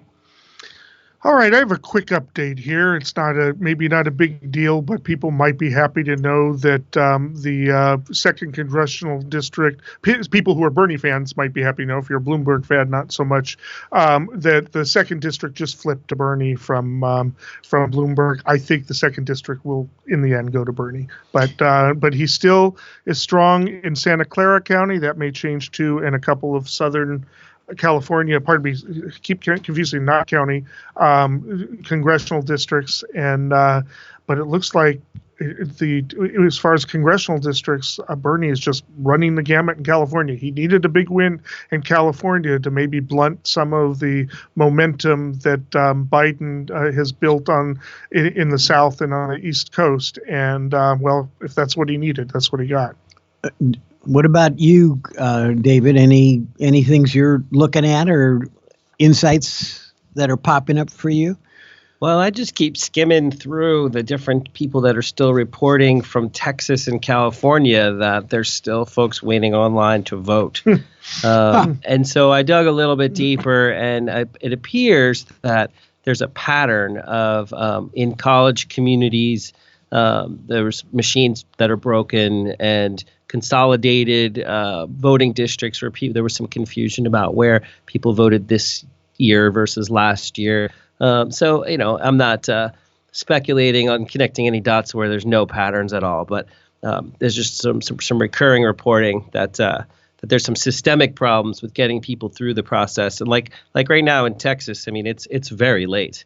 But for some reason, they're aware of the problem, and they're just keeping the polling places open. And considering that race is so tight, I think it's going to be a while before we see how it breaks out. Now, if it's college towns, that probably works in Bernie's favor, but who knows what the other ones are? That's what I was thinking. Yeah. Well, we know there have been a lot of problems with not enough polling places or polling places changing or misinformation, especially in minority communities in the past for the actual presidential elections. You don't know, you'd hope that it wouldn't be quite the same for the primaries, but I think that, hopefully this isn't a sign of what's to come in November. It's something that we have to be really diligent about, because, you can say all these laws about how people have the right to vote and guaranteeing there's rights, but if there's no place for them to go and vote, and if there's this misinformation, which has been a pattern that's happened a lot in the past, let's hope that doesn't happen in the fall. And there is one more thread, I guess, that I've seen a few times now, and that's that. I guess the state party made the decision this year that people that are no party preference have to actually ask for a crossover ballot and explicitly ask for a crossover ballot. Otherwise, they're not going to be eligible to vote in the Democratic primary. And so some people were concerned that there was a few articles out there where people are saying Bernie Sanders supporters might be disenfranchised by that rule change. My personal observation before today was that our county is great. All you have to do is express what you want, and everybody I've ever talked to was really great to work with and accommodating. But Anecdotally, I was in a polling place earlier today, and I got placed in a line of people who were changed from a normal status to mail-in status without me being notified, and I didn't ask to be. And so there was a bunch of people in that line also. But again, in real time, they handled it well. I got to place, I actually did get to vote, as did everybody else in line with me. But this is a relatively small community, relatively small polling place. If we were in a very large area with hundreds or thousands of people online, I could see how that type of rule change in California might be problematic to actually getting to vote at a decent hour. Yeah, I will say that Eureka, we all got confused because the precincts we've gone to before for years disappear. I drove to the church on D Street today, which I've gone since I've lived in Eureka for almost a decade now, and it was locked up. And I'm like, where do I go? And luckily, in this day and age, it's easy to find out. And I was able to drive to the Boys and Girls Club of the Redwoods where it was taking place. But all of the precincts, or a bunch of them, changed. And it was interesting because we were talking about all these new machines that we're going to be getting to, touchscreens, but mine only had one. It was only for people who were registering. We have same-day registration today, these days, and there was a line for that. And so the touchscreen was reserved for them for whatever reason. The rest of us still had fill in the card. I'd rather fill them in personally. Yeah. I'm very skeptical about a lot of those touchscreen machines. The touchscreen does have a paper. You still print out the ballot, and then it goes in. As long as we always need a paper trail for sure. Well, that happened to me as well. I mean, I assumed I'd be going to the Healy Center like I had for years and years and years. And, I looked at my the ballot they sent in the mail and say, oh, where's this? It's actually right across the street from our studios. So that was interesting. They changed that spot. I want to report on kind of interesting. It's early, but Prop 13 is losing with 8.3% of the precincts reporting, and a lot of it 41% to 53%. That is going to change. Los Angeles hasn't chimed in, but the Bay Area has. And right now, the school bonds measure to build school buildings is losing in liberal California. Lauren? On social media, I did see a lot of negative attention associated with that. Not quite sure why. I think people see the word bonds and are a little hesitant. But I also want to remind folks that our 2nd congressional district was also up for re-election. I found out that if you're in a representative in the House, you have to run every 2 years. I feel like you're just nonstop campaigning. Yeah. Well, it's true in the federal government for sure. That was never the intention of the founders. It seemed like people didn't need so much money. There's so many things that need reform in our election system, money being at the top of the list, how much it takes, that they're always fundraising. Yeah. 2-year representatives. It's crazy. And, our representative, Jared Huffman, is no stranger to us here at KMUD. No, he's been on this show. Right? Very grateful. He might even make an appearance tonight. We'll find out. That'd but be neat. At this point, he has 62% of the vote. And the person in second place is our very own local Dale K. Mensing. He keeps at it. Mm-hmm. I mean, this is the 3rd time I'm aware of that Dale has run. And Dale, if you're listening, feel free to call us. Yeah. He's called in before, it's true, and come by, but although he's not in I can't talk to him in the checkout line anymore. He's not there anymore. I want to respond because I hear a lot of disparaging remarks about him.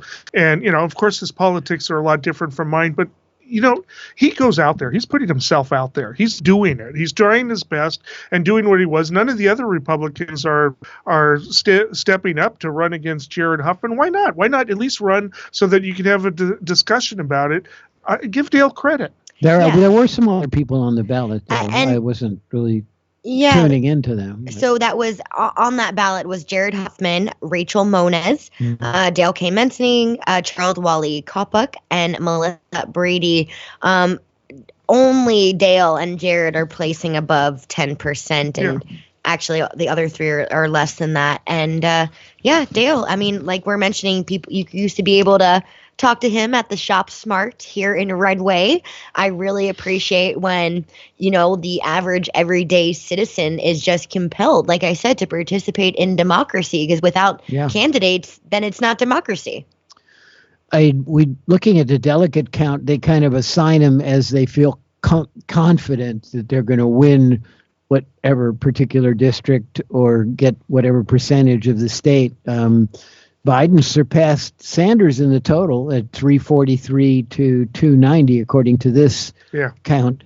What I loved looking at the ballot for president, I was talking to friends about this, is, we know the basic candidates, and then there have been so many that we've heard of that, and some that not a lot of attention, like Marianne Williamson got her attention for and as part of the early debates.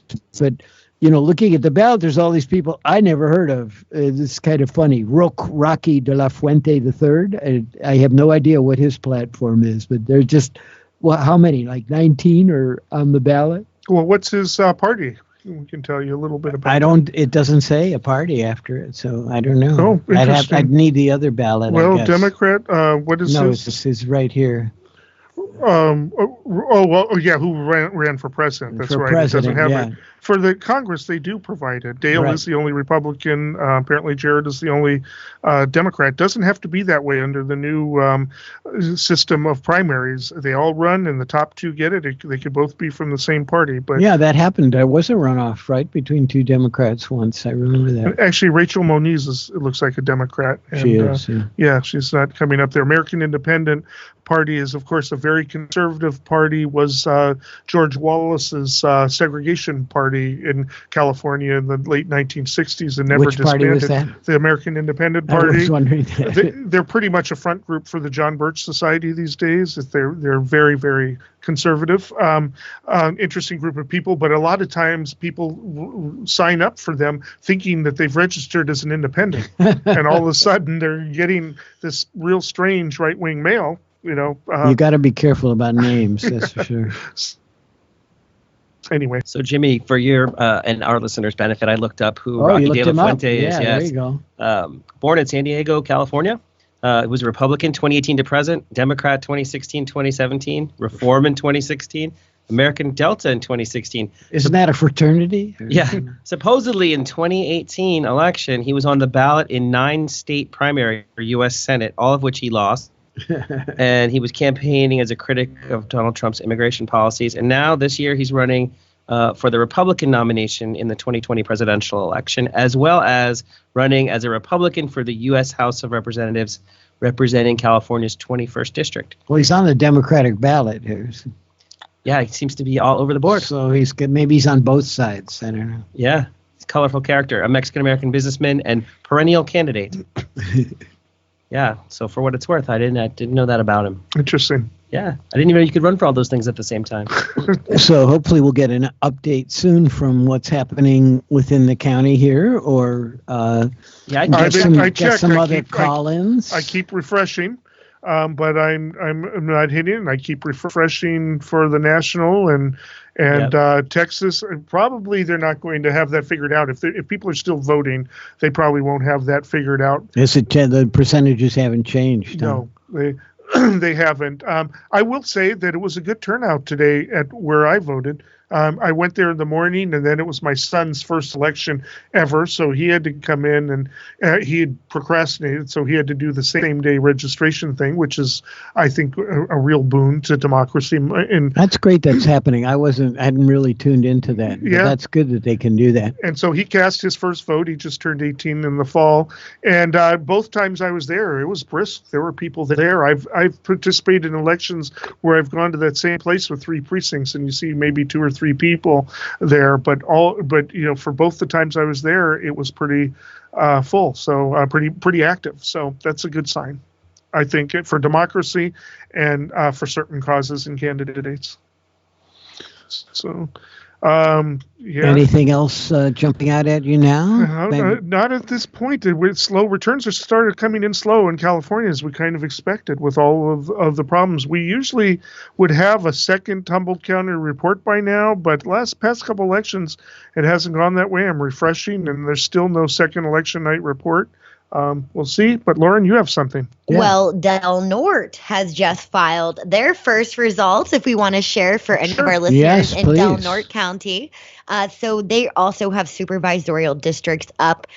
In District 1 of Del Norte, we have Darren Short coming in at 61% of the vote and John Pritchett at 38% of the vote. I apologize for not knowing who the incumbent is. District 2 of Del Norte County, Valerie Starkey at 28.9%, James Ramsey at 30.24%, Ori Cohen at 40.83%, and District 5, there's another Berkowitz there in Del Norte's 5th Supervisorial District. That's a Bob Berkowitz. I wonder if there's a relation. No relation. No relation. 59.32%. Kevin Hendrick at 40.68%. And they, as far as State Proposition 13, Del Norte is looking like a no at 69%.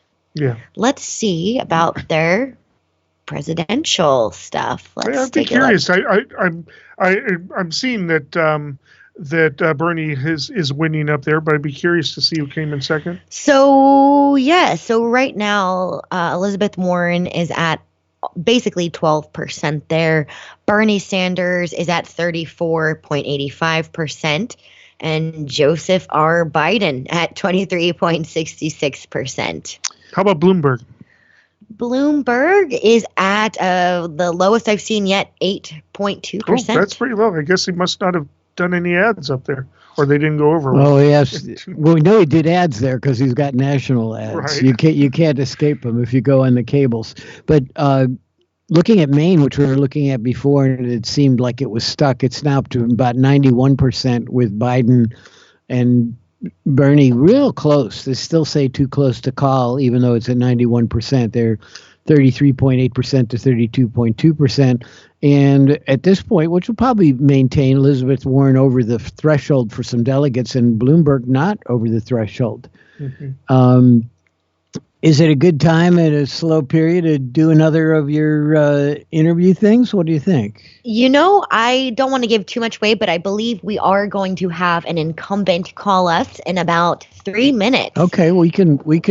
Yeah, totally. We can give some more information. I'm sure we can. While we're waiting for that. One thing I think is worth mentioning, and we can pick this theme up again in later shows or later time, but big picture, in addition to there being a really important presidential race in our country with respect to balance of power, there's the Senate races that are significant. And like I said, it's a bigger topic. We're not going to squeeze it into 3 minutes, but I can give you an update from Alabama, where it's very close between Tommy Tuberville, former football coach, and Jeff Sessions, former attorney general. They're neck and neck, about 32.5% to 31%. That's on the Republican side. On the Republican side, yeah. But that's a seat that's held by a Democrat who probably has very little chance of winning now that he's not running against a pedophile. Yeah, exactly. So the Judge Roy Moore, who had a chance of winning in theory, but no, it doesn't look like it. How's Judge Roy Moore doing in the results? He's running, I know that. He's not in the top 3. And so real quickly, there's another Senate race, this one a Democratic Senate race in North Carolina, where Cal Cunningham faced Erica Smith. And Erica Smith had the distinction of being supported by the Republicans who had put some money forward so that the Democrats had to really focus on that race. But Cal Cunningham is ahead 57 to 35. And then finally, in Texas, U.S. Senate race in Texas, who's going to face against John Cornyn, the Republican incumbent. And as of right now, Mary Hagar, 24% is ahead of Roy West. That looks like a more divided race. Then. Yeah. And Christina Ramirez at 13%. So it's going to be close to see who's going to face off. Now, in any of those races, can we say which way they'll lean in the fall? You're assuming that the Republican's going to win in Alabama and take back that seat. So that's what I heard. I'm preparing for a whole show on which states are up for up for grabs. But it's good to keep on top of some of these fights for sure. And these three are probably my understanding is that the Republicans are strong in all three of these states. So again, we keep discussing where the presidential race is and what constituencies they've got. I'm looking at Los Angeles here, and Bernie Sanders has a fairly comfortable lead, 28%, and the rest, maybe it was the Public Enemy concert, I don't know, but why do you think he appeals this time? Last time around, he did not do that well with Latinos. He did well with Asians and with Native Americans, which is how he won Hawaii and Alaska handily, and even Washington State. Something happened between then and now that he is doing really well with Latinos, but just didn't make the sale with at least Southern older black voters. What do you think is going on there? Oh boy, it's hard for me to tell. You can guess why the older black voters went with Biden because of the Obama connection, among others, and he's always reached out to those communities. But I don't know that Sanders has had any particular outreach to the Latino community that I'm aware of. He did do a bit of a campaign on immigration, but Dave, you know something about that. Yeah, well, so I was going to say I was down at the Democratic Convention in November, which was down in Long Beach, and there was huge support for him. And I would say, if you had to generalize about the number, maybe it was 4,000 or 5,000 people in the auditorium, and everybody on the floor, the energy on the floor was overwhelmingly for Bernie Sanders. He spoke to the Latino community pretty much directly, I think, and had outreach efforts there. There was maybe another 1,000 or so folks that were in the bleacher seats, the mezzanine seats, who were not Bernie people in general. And their position when I talked to them, it was just like, hey, look, anybody but Trump, anybody that becomes the nominee, we support. But so the youth, the energy, the passion, somebody that speaks to working class values, healthcare, rational immigration policy. I think they just had a concerted effort to reach out to the community. Well, I think there's another factor too, and I heard it in an interview on an NPR, not this time, but in 2016, as to why a lot of the Southern black voters were voting for Hillary Clinton. And this woman was very eloquent. She said, if you're a Southern older black person, you've been living in under Republican rule in these states for years, and really right-wing Republican rule. You know what the downside to that is, because this is our life, and electability is very important for us. We need to know that they've got a good chance at winning the election, and Bernie is just too far to the left. Well, I think when you say what other factors are there for him, and I don't know if this is true or not, but certainly even in the interviews I heard with some of the black community in South Carolina, the younger African-American voters were more inclined to vote for Sanders. So it may be that more of the younger Latino voters are either new voters or there's more of an effort of those voters to get out, and the younger voters tend to be more Sanders supporters. Yes. That could be a big part of it. In fact, there was in the same sequence, there was an interview with a younger African American who was not in South Carolina, but in either Georgia or Alabama, I don't remember which, who said that my parents are anti-Semitic. And so there's a whole issue there as to whether or not that's a factor with the baptism or not. But it's hard to say because they're not going to say that in polls. I think we've got something happening here. Okay. What's going on, Lauren? We do. Thank you so much, gentlemen.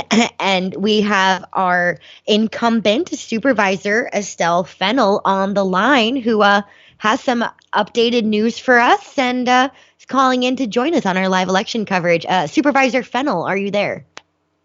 I am, Lauren. Thank you for the opportunity to talk with you guys. Oh, thanks so much, Estelle, for joining us. You probably know all of us here. We've got Eric Kirk and David Frank and Jimmy Durchslag. So thanks for joining us. I hear you have an update. What's the latest? Well, I don't know that I have an update. I did get some information from the elections office that they're going to be they'll be releasing the next results 20 to 30 minutes from now. Okay. So, they are getting the numbers back from the precincts, and so we should be having the second report around that time. And so, obviously, I'm looking forward to hearing that and how it's going, and and waiting for that like everybody else. Yeah. How are you feeling about things so far? Well, I would say cautiously optimistic. Obviously, that for people running against you, that's a challenge to get up over 50%. We're there right now, but we want to make sure that that's a solid number before we start making any pronouncements. But I do feel cautiously optimistic because, You're right over the threshold. If the counting was to stop now, you would have avoided a runoff. You're right at the threshold, and who knows which direction it's going to go. With 5 candidates, it's really hard to tell. Yeah, exactly. And so I don't really, want to, as I said, make any pronouncements. I am cautiously optimistic. I do really appreciate the fact that there is that level of support out there, and look forward to hearing the next report. Obviously, that will give us a lot better idea of where we stand this evening. And there's usually at least another third report, and then the final report for the night. So we'll see what it looks like as we go forward. And, keep my fingers crossed. And Estelle, I'm curious, how do you think this, kind of election cycle has been different than previous? It's my understanding this, if elected, will be your third term. That's right. It is my third term. Well, the difference between this and the other ones, there's one difference, which is kind of challenging for everyone, is that it's a new time for the primaries. It's early on in the year, and we usually would have had it in June.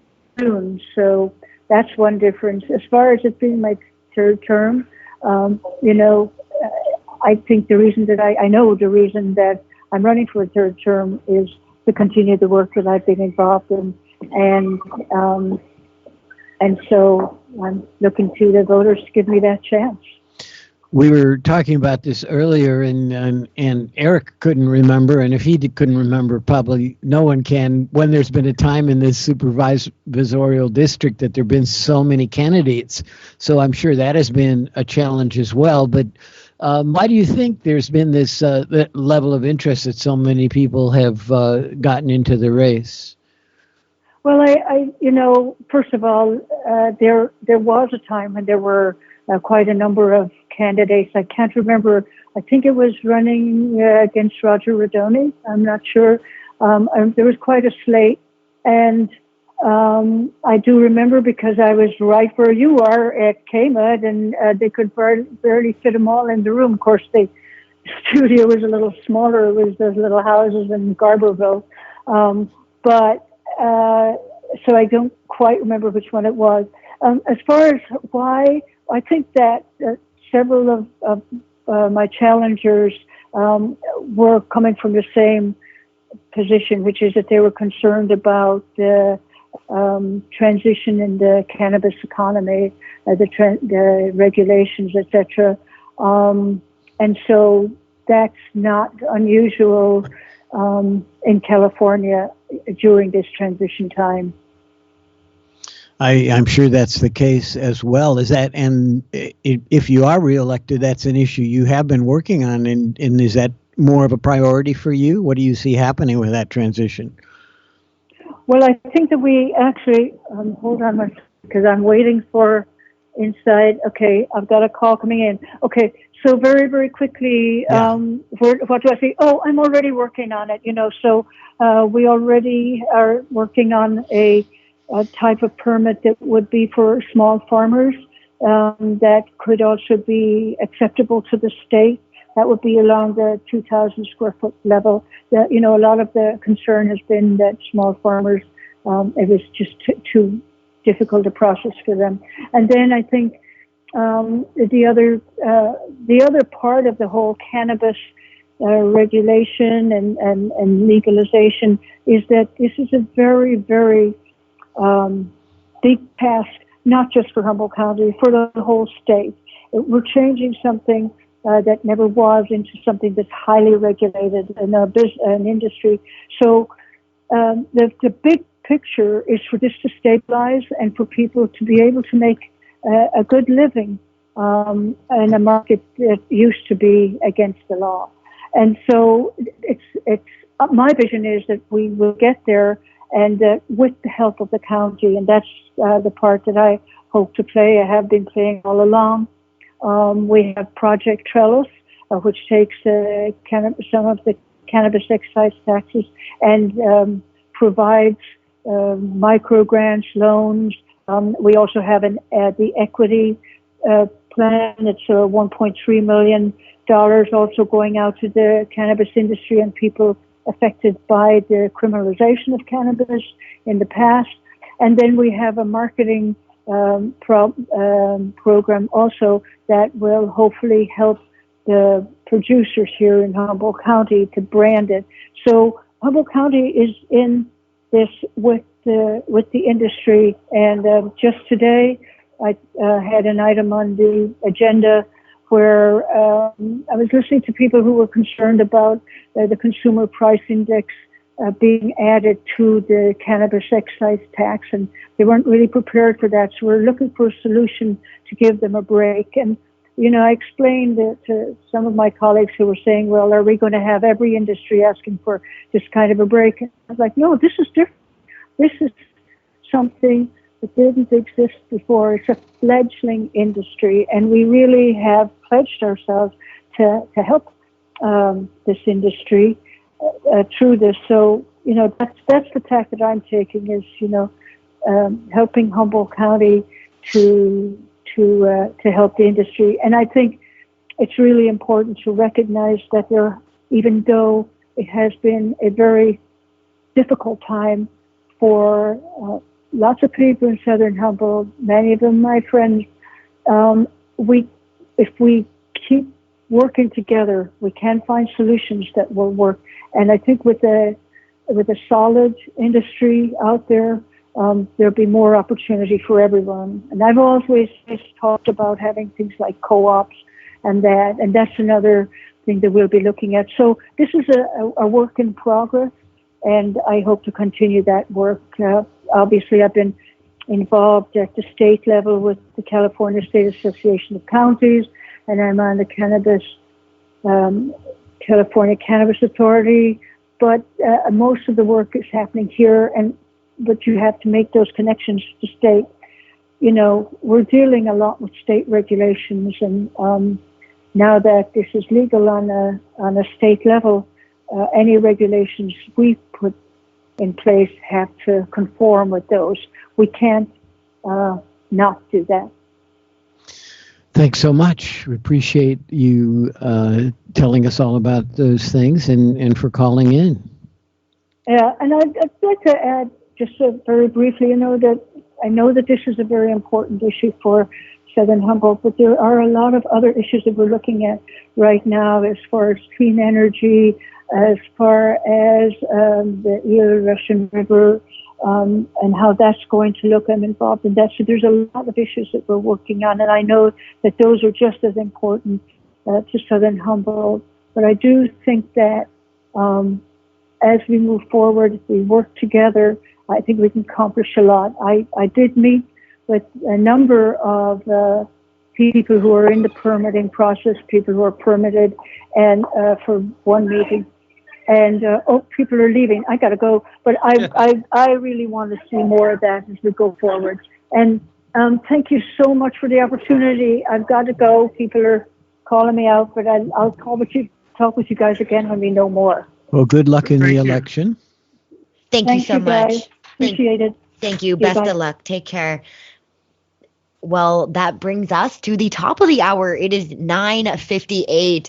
And of course, this is KMUD Garberville 91.1, KMUE Eureka 88.1, KLAI Laytonville 90.3, Shelter Cove 99.5, on the web at kmud.org, and being live streamed right now on the Suddenlink cable channel 12 and on our local channel 7. Thank you to everyone tuning in, and don't let me forget KZZH in Eureka. Thank you everyone for tuning in to our live election coverage. And I do have a little bit of breaking news, but before we break it, let's take a break ourselves. And I want to cut to a quick clip I took with a local poll worker.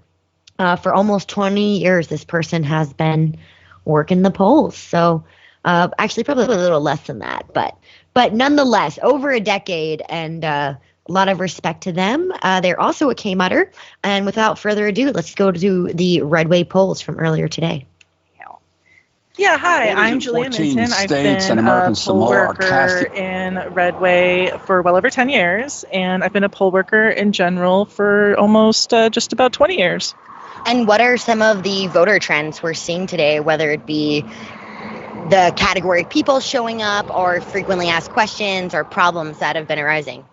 Yeah, I would say it's actually a lot like other elections, except, of course, we are in a new polling place. So that's probably the first thing that caught people either off guard or that they had to keep in mind, is that we've moved from the Healy Senior Center, where this polling place has been for quite a long time, to the Planning and Building Department building on Redwood Drive. Their satellite office here across from KMUD Radio, actually.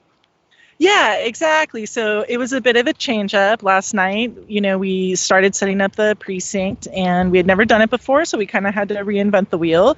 And actually, some of the concerns I had about parking and whatnot haven't seemed to be quite as bad as I was afraid of. So that's the first thing people notice, is that they're going to a different polling place. And then other than that, it's a lot of sort of things that have come up a lot in the past. Folks with mail-in ballots who either lost them or didn't realize they were sent to them or didn't receive them, in which case we give them a provisional ballot. That just ensures that they don't vote 2 ballots. It gets verified when it goes back to the Eureka office. Something that's new this year is conditional voting. At the last election, it was the first time someone could do what is sometimes called same-day voting, where you can register and vote in the same day. At the last election, that was only at the Eureka election office. This election, you could actually do conditional voting at any precinct in Humboldt County. So that has been frequently used. We've had a couple first-time voters, actually, who seem quite motivated to come in. That's always nice to see. One thing that is new this year and has been requested in the past is people from any county in California can drop off a mail-in absentee ballot at any precinct in Humboldt County. And that is new. We used to only be able to accept Humboldt County ballots, and so sometimes northern Mendocino people would be trying to come through and leave their ballots. They can do that now. Something we've been hearing a lot in the newsroom, people are concerned about a conflict of interest at this Redway location, as the satellite office also serves as the office of a supervisor who is currently running. If there's any thoughts you want to share on that. Sure, I can see why people would be concerned about that, and I think it's always good to sharpen your understanding of electioneering. From what I'm seeing, so electioneering is campaign material or active campaigning within 100 feet of a polling place. We don't see any campaign material. And in fact, I think it might be in 1 or 2 places, but I'd be hard pressed to find our supervisor incumbent's name anywhere in the office, really. And also as an incumbent, I think, I also think as an incumbent, it makes sense that she has an office and a place to work. And that also happens to be a county facility that we use for elections. The kid, I always knew they.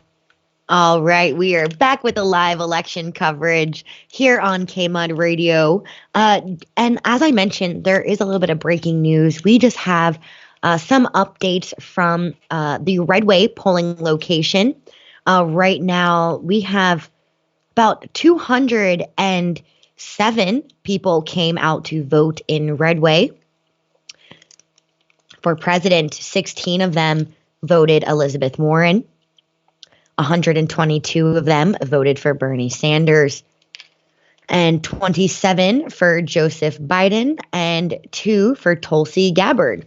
And one person chose not to vote.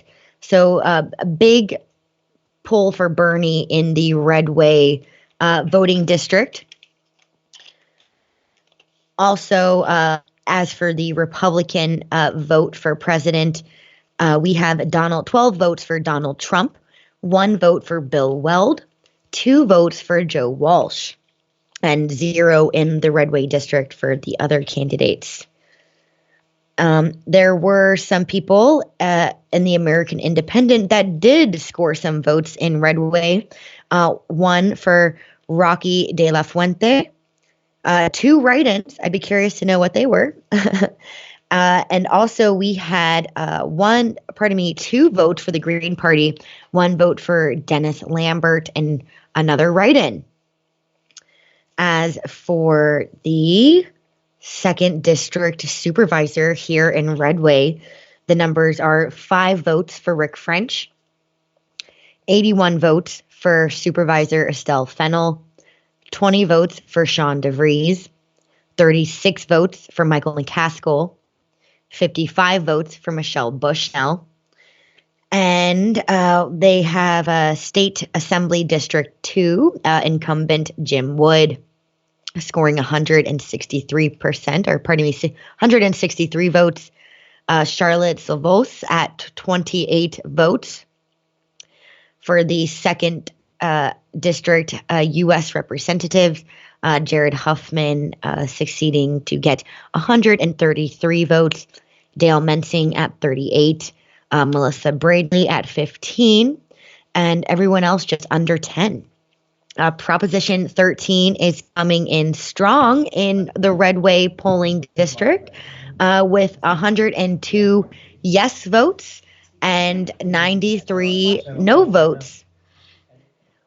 And that was the latest from the Redway polling district. And in fact, we're gonna get some more late breaking news from the Redway polling district. We got the person who brought out the printout tape there, brought it to us that you were reading from, and we're waiting for the latest results from Humboldt County. Yeah, Julia Minton is joining us. Got David Frank and Eric Kirk, and I'm Jimmy Durchslag, and we're bringing you KMUD's election results. Welcome, Julia. Thanks for having me. You had a good day. You've been working all day, and here you are working some more. A very long day. My alarm was set for 5 a.m. this morning. Ouch.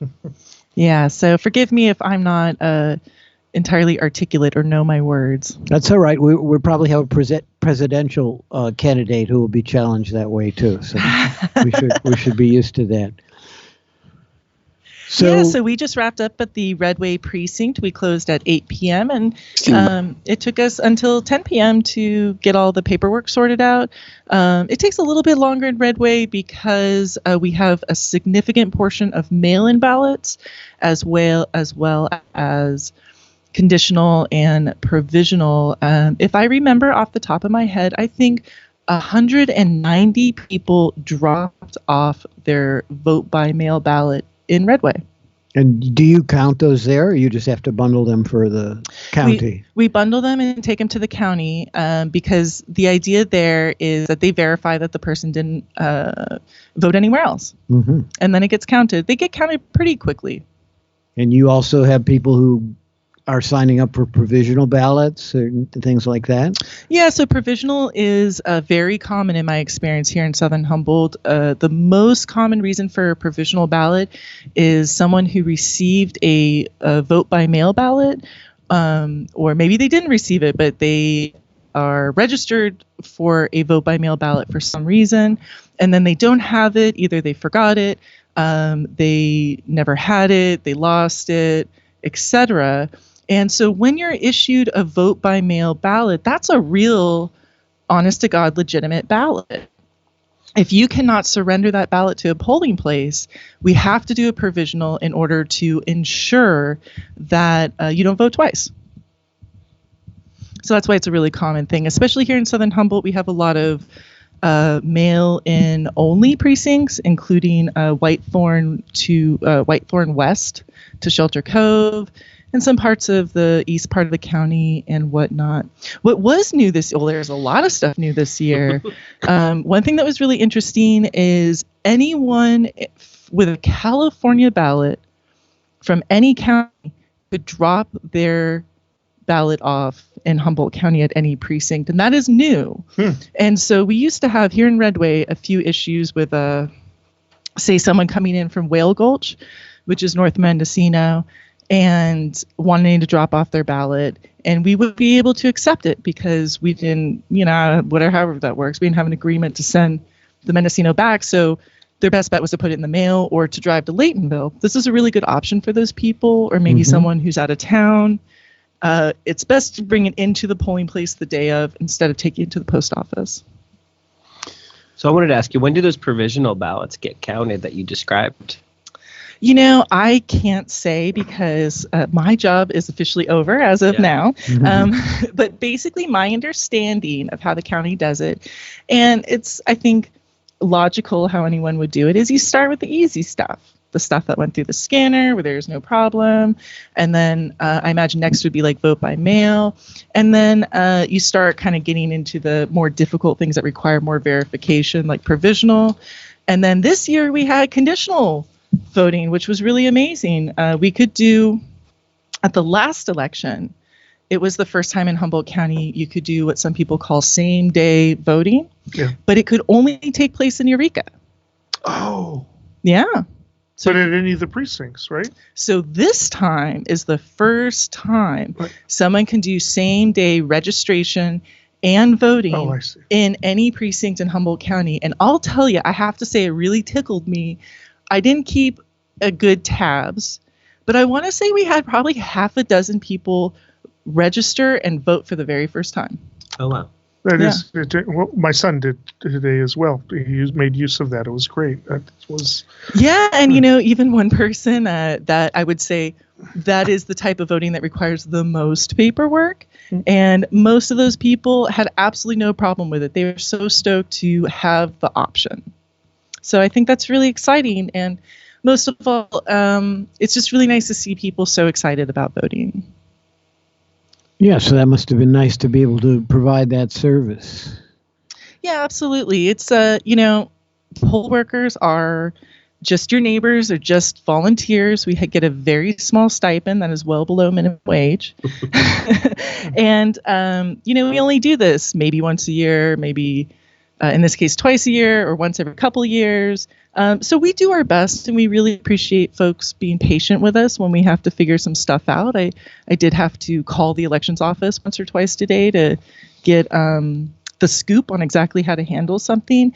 And we do that because it's important to us that people's vote counts. And so generally as a poll worker, we want to do the most that we can to make sure that that person, in fact, gets a vote. We'd love to hear that. So have you been following the results at all?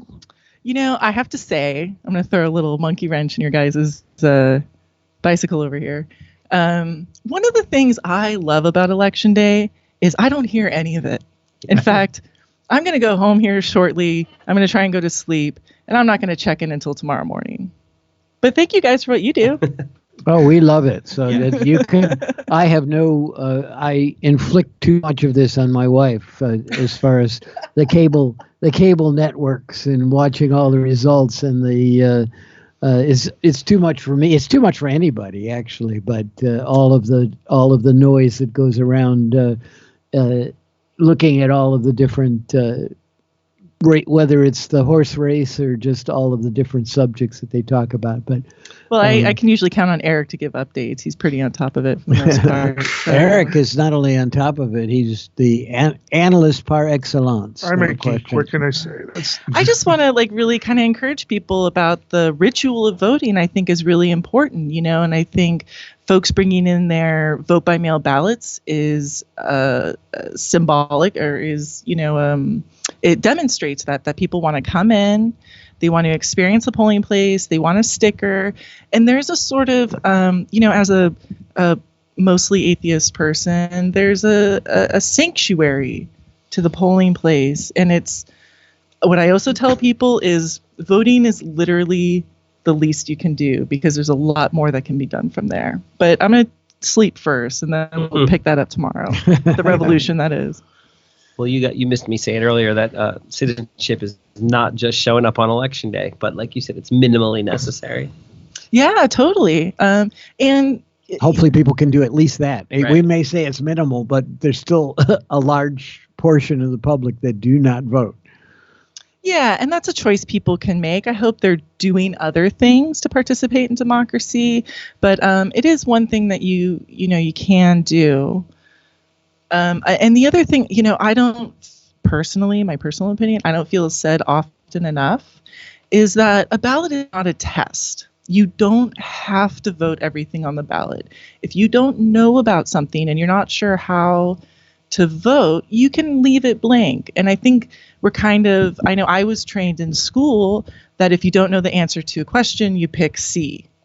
Right? And that's not how voting works. Right. It's okay. If you don't know about something, it's okay. Vote about what is important to you. Even if you're just picking one race to vote for on one ballot, if that's the reason to get you in, then that's good enough. True enough. Good enough. So what did I miss, guys?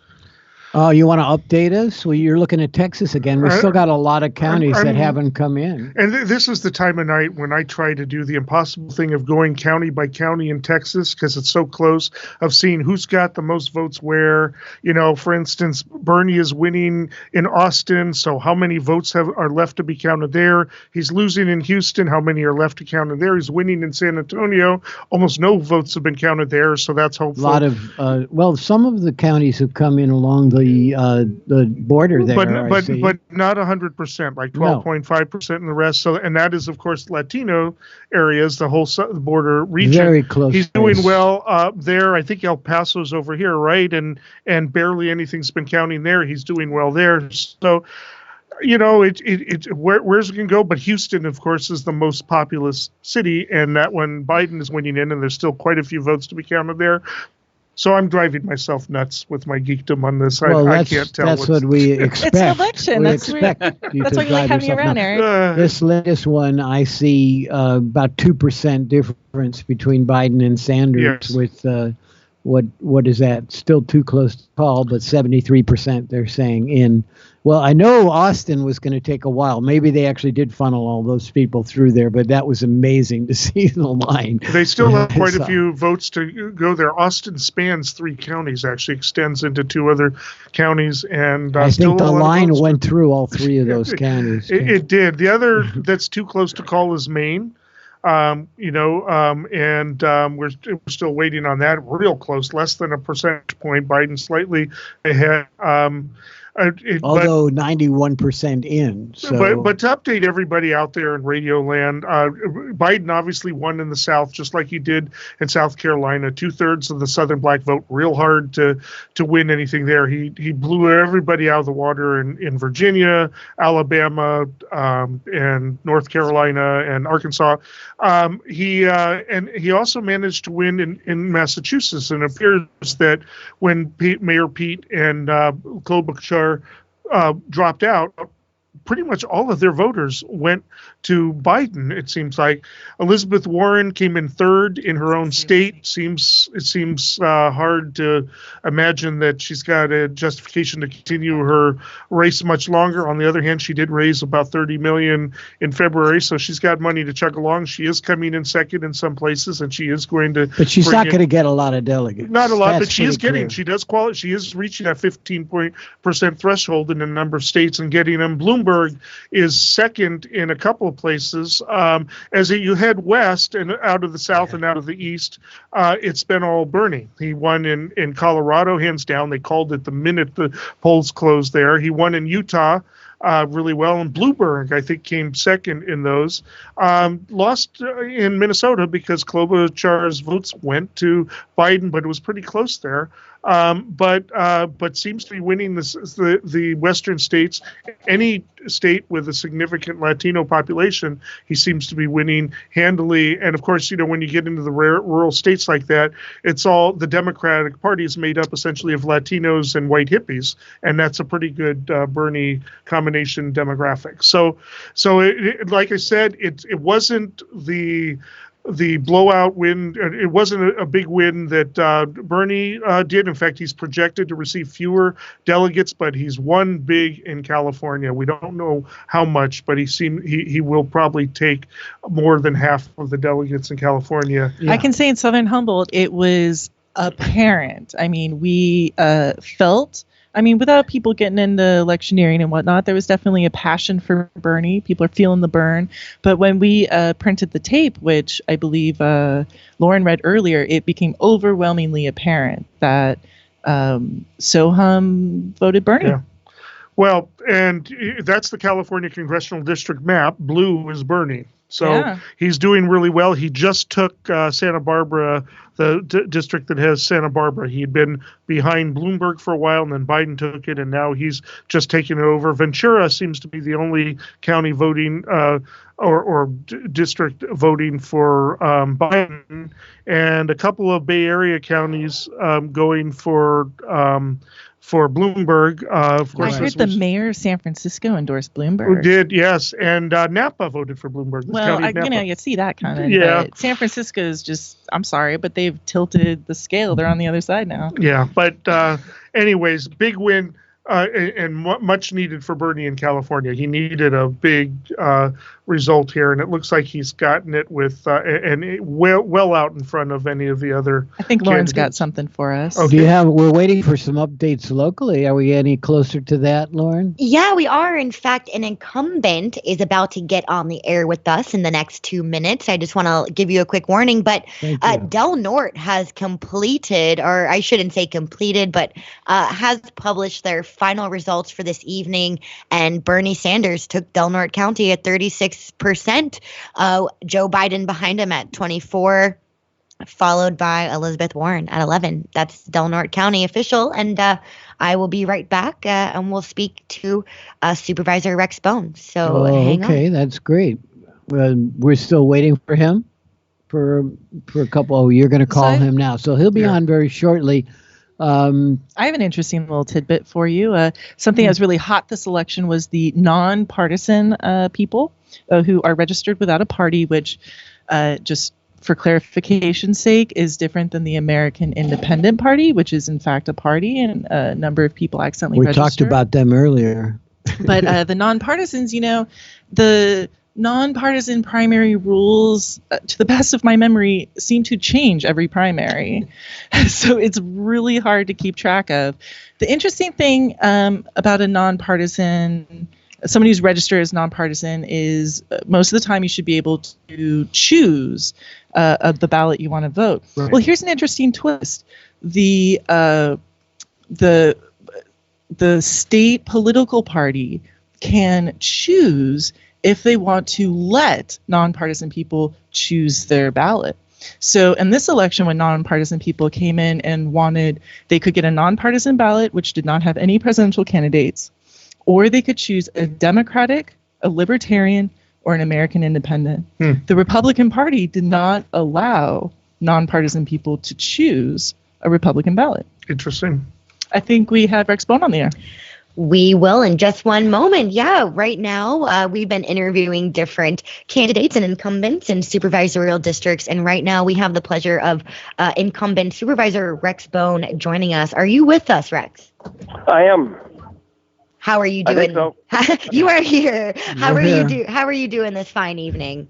Doing fine. Waiting for some more results. I mean, like I said earlier, the results have been positive so far, and we picked up actually from the first little trickle in. We picked up a couple more percentage points, but there's still probably another 55% of the votes out there, 60% of the votes out there. So we're very hesitant, but things are looking good right now. And at this time, it looks like you are at 66, almost 67% with your challenger, Cliff Berkowitz, at 33. How are you feeling about those results right now? I feel a lot better having 67%. But no, I feel fine. I think it just shows that we ran a campaign on basically about me and what I've done, and didn't worry about what he's done or anything like that. And my all-volunteer campaign staff did a pretty good job, and my recycled signs from 8 years ago with new stickers on them did really well. And it feels pretty good right now with the lead, and we had a pretty good crowd. We had a couple hundred people celebrating with us for a while tonight. We're kind of dwindling down because it is a work night. So. And it's my understanding that this would be your third term, but you were initially appointed to this position, if I'm not mistaken.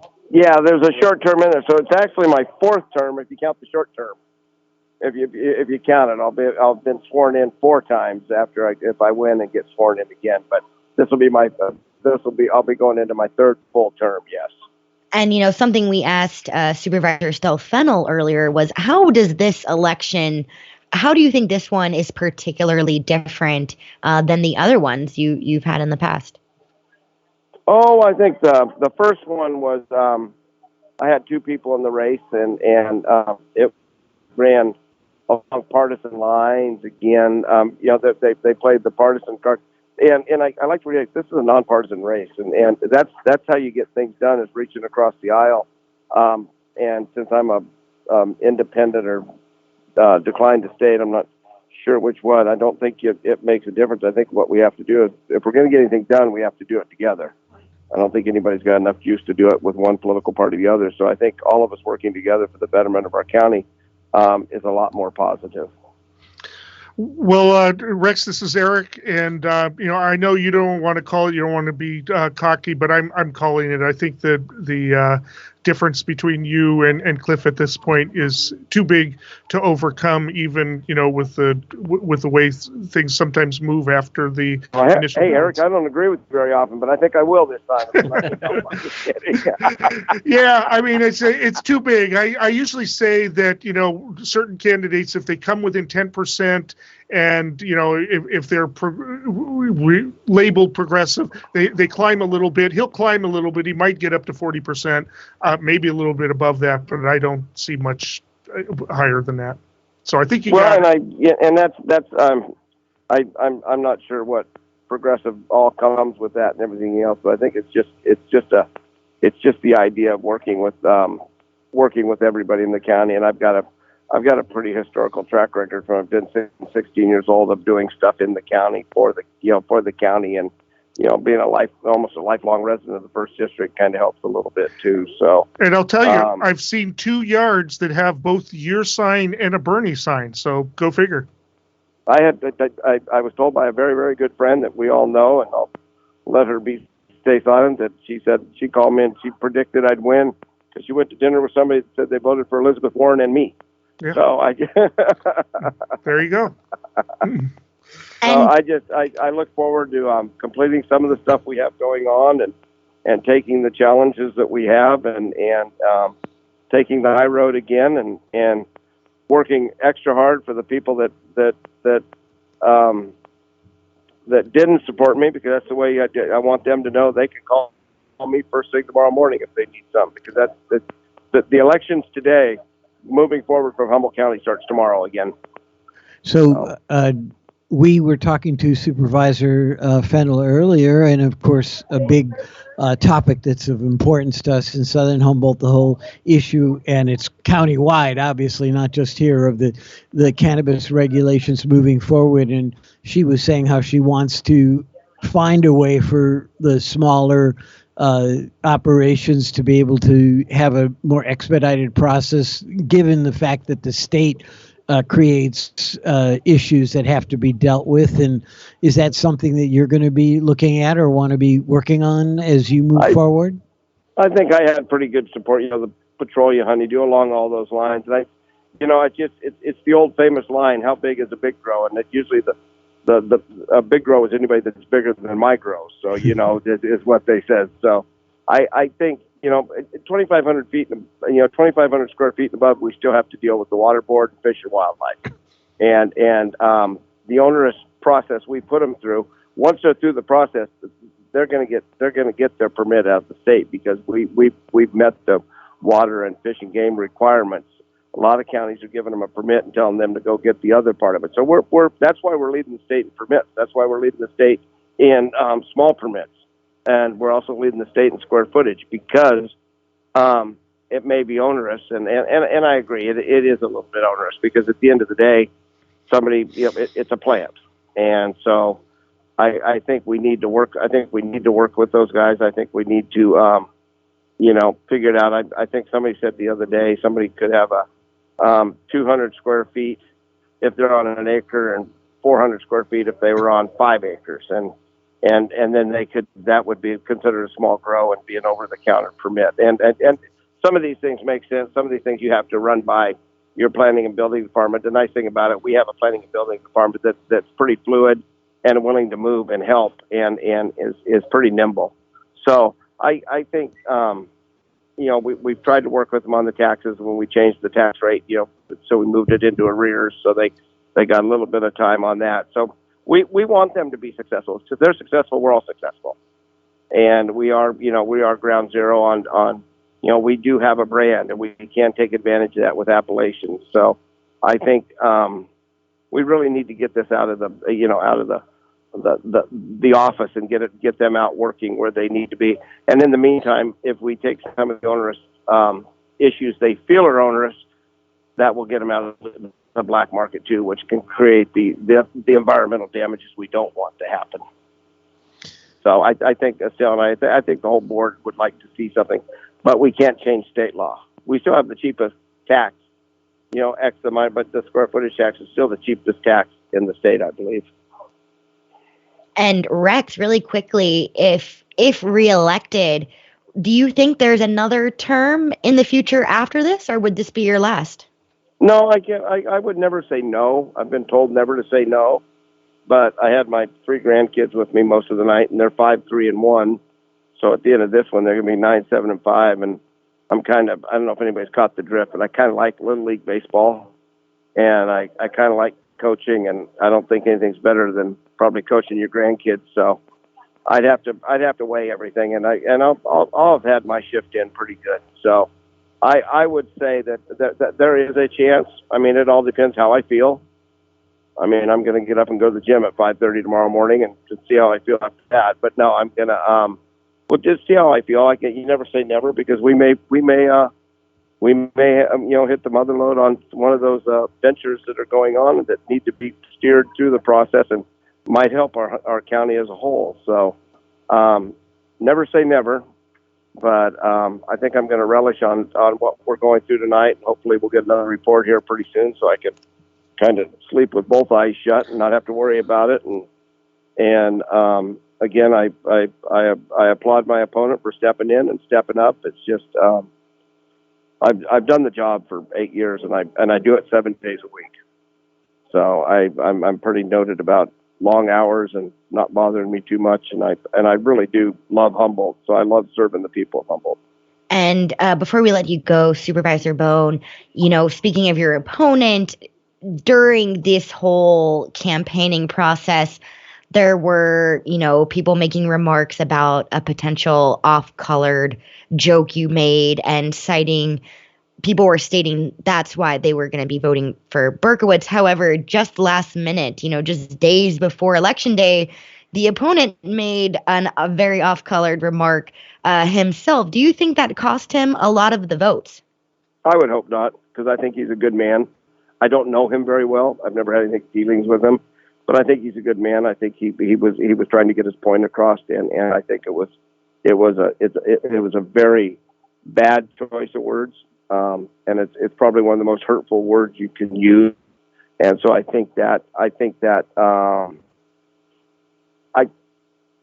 I really believe he's a good man, and he made a bad mistake, but I think he owned up to it, I didn't question his apology. I know my apology that's been over a year ago now, came up at every debate, but I think most people realize that was a year ago, and I don't. I'm sitting here with a couple good friends of mine that are sitting here kind of giggling about it, and they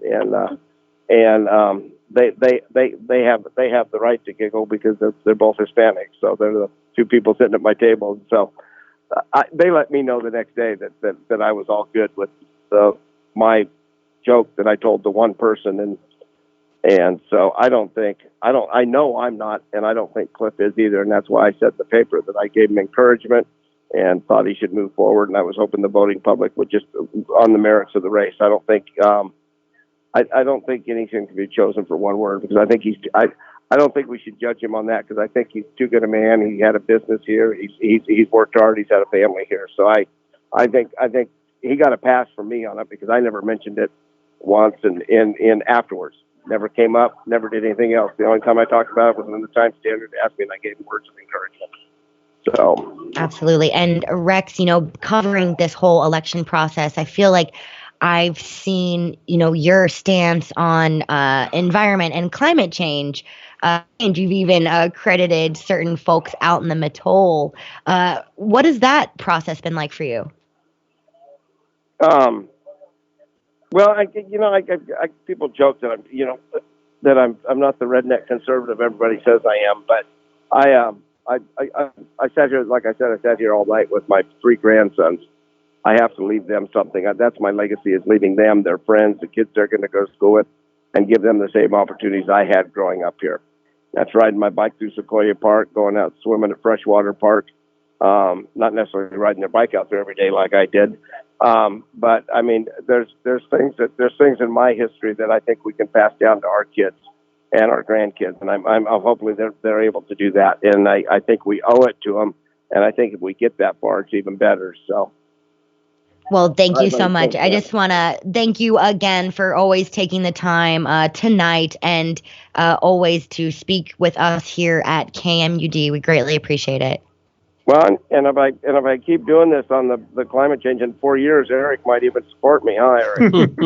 There you go. that was a hard one for him to swallow. Hey, you got to throw the curveballs. You guys have a great evening, okay? All right, thank you, Rex. Thanks, Rex. That was in reference to a letter I wrote to the Times Standard. I was a bit critical of his take on climate change, but we don't have to go into the details. Well, I guess he took it to heart, though. He certainly paid attention to it. We're still waiting on some updates from Humboldt County. I hope we get that soon. I keep hitting the refresh button. It's just not coming. But I do have a little bit of a update with regard to our second congressional district. If this continues, and with 34.2% of the vote counted, if this continues, Biden will not qualify for a delegate in our district. He's at 11.4%. So, but he will get some from the state. Oh, yeah, he's getting some from the state, but he is missing out on a few. It looks pretty consistent where either Bloomberg or Biden is in the teens, either low to high teens, and Bernie is anywhere from the high 20s to the low 30s across, except for a couple of counties. And but it looks like even those counties could flip to Bernie. Bernie did what he needed to do in California. I keep saying that. Yeah, but we'll see what the final totals are. But for that, but Texas is still too close to call. Biden leading there with Sanders behind by about, it looks like about almost exactly 3 points, but 77% in there. Some of the counties are filling in along the border, and it looks like they're still, Sanders is getting a little bit there, but they're very, very close. And Bloomberg's still over the 15% threshold. When I was looking at the states earlier, it looked like Bloomberg was over the 15% threshold in 6 states. I think we have somebody on the phone. Oh, we do. We do. We recently spoke with incumbent Supervisor Rex Bone, and we currently have his challenger, Cliff Berkowitz. Are you with us? I am with you. Thank you so much for taking the time to speak with us this evening. How are you doing? Well, I'm doing okay. A little frustrated. We're still waiting on the results that apparently they were very slow in getting the machines back to election headquarters. But we're expecting the second report soon. We got the initial report from the initial absentee ballots early on, but that's a very small percentage of the electorate, and generally, typically fairly conservative. So I've been waiting for the rest of the results, and well, as of just moments before you called, I hadn't seen them come in yet. So fingers are crossed. But it's been a great long haul, and I still want to wholeheartedly thank my teams of volunteers, Claire, my campaign organizer, my wife Amy, and family who've put up with all this for all these months, and all the passionate supporters out there. They've been really just fantastic. And like us here, you are very much into radio. And, a few folks running in the 2nd District are also radio people and have definitely been missing a important chunk of their lives. So what has that been like for you, having to kind of step down from that radio position as you went into this new venture? Well, radio is my passion. I've been doing it for 42 years. And, came here to Humboldt County 26 years ago because I was actually getting a little frustrated with the industry. I thought it was getting too big and corporate. And I was either going to start my own radio station or get out of radio altogether. And, well, fortunately, we wound up starting our own radio station and put KHUM on the air in 1996. And we've been doing the morning show there ever since. And just recently in November, stepped down to pursue the 1st district seat. So it's been kind of bittersweet. I've done radio most of my adult life, but this has been a very, very exciting run. What do you think were some of the biggest reasons you decided to challenge Rex Bone? So, I've said this before. I just couldn't sit on the sidelines anymore and watch as he auctioned off Humboldt County to the highest bidder. I think we need to move to a more professional way of doing business, not just satisfying friends and whatnot, but actually having a process where we do things by process rather than just by doing things for friends.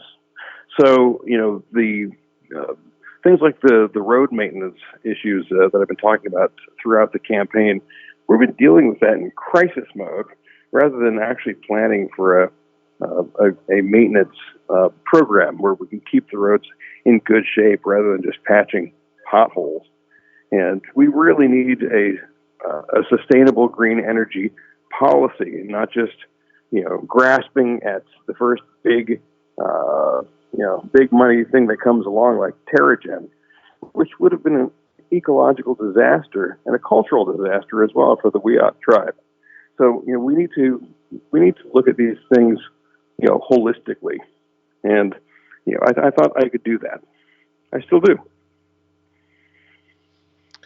And we just had Rex on the air, and he actually was very complimentary about how the race was run. I know obviously you two had differences and you had a real reason to get into the race, but he said that it actually was pretty well done considering how contentious things are these days in politics. It was nice to hear. No, it has been a fairly civil race. We disagreed on certain things on policy, but it certainly didn't get personal. It's been a very, very gratifying campaign. I've been out canvassing neighborhoods for the past several months, knocking on doors just about every day, and it's been a very gratifying, very positive experience. People are really passionate. been just a wonderful experience. Cliff, this is Eric, and I think you've actually done better than most of the prior opponent candidates. You got your signs out there. You were well organized. Assuming this doesn't turn around, and it does seem like a pretty big divide between you at this point. I mean, I think it's going to get better, but I don't know if it would carry you above 50%. Assuming that you do not get over that 50%, would you consider running again? Well, that's something I'll have to consider. I'm not going to make a knee-jerk reaction right now. I'd have to sit down with my family and figure out if this is the right thing to do, because it's a big commitment. I mean, I obviously had to work very hard for this, but so did my family, and it's tough to put them through that. But so at this point, I will see. All right.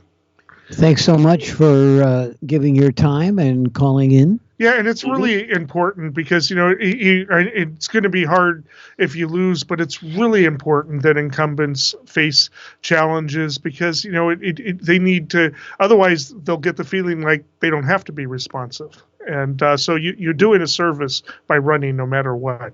That's important for democracy. Well, thank you. Thank you very much. And if I do wind up pulling this thing out and winning, I don't plan to do it for more than 2 terms. I really think that you shouldn't be in there for an eternity. I think the position benefits from fresh blood, and I really think there really should be term limits for it. So I would impose that on myself. But as I say, I can't say the night is young because it's getting a little bit late.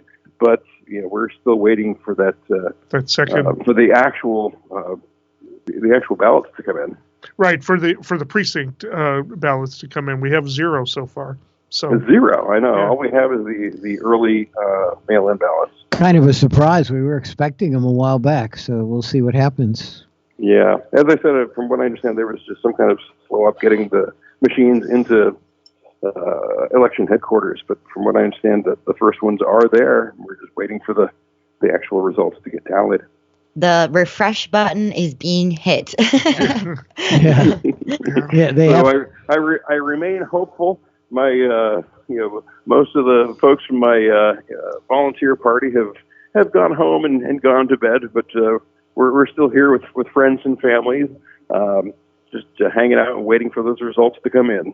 And Cliff, you recently issued a public apology. Are you worried that situation and circumstance may have cost you some votes? It's possible. It's possible. I think I did the best I could, considering the circumstances. I immediately owned it and didn't shy from it, and gave what was a full-throated and heartfelt apology. No one in my position should ever use that language, no matter what the circumstances. Cliff, as I said before, it was not used as a weapon or aimed at anyone. It was being used as an example, and it was unfortunate that I actually uttered the words in this private conversation, but I still own it. I said it, and I apologize for it. Cliff, I've been having discussions with it, and it's a kind of a burning curiosity. The impression of Richard Pryor, was it the Chevy Chase Richard Pryor skit on Saturday Night Live?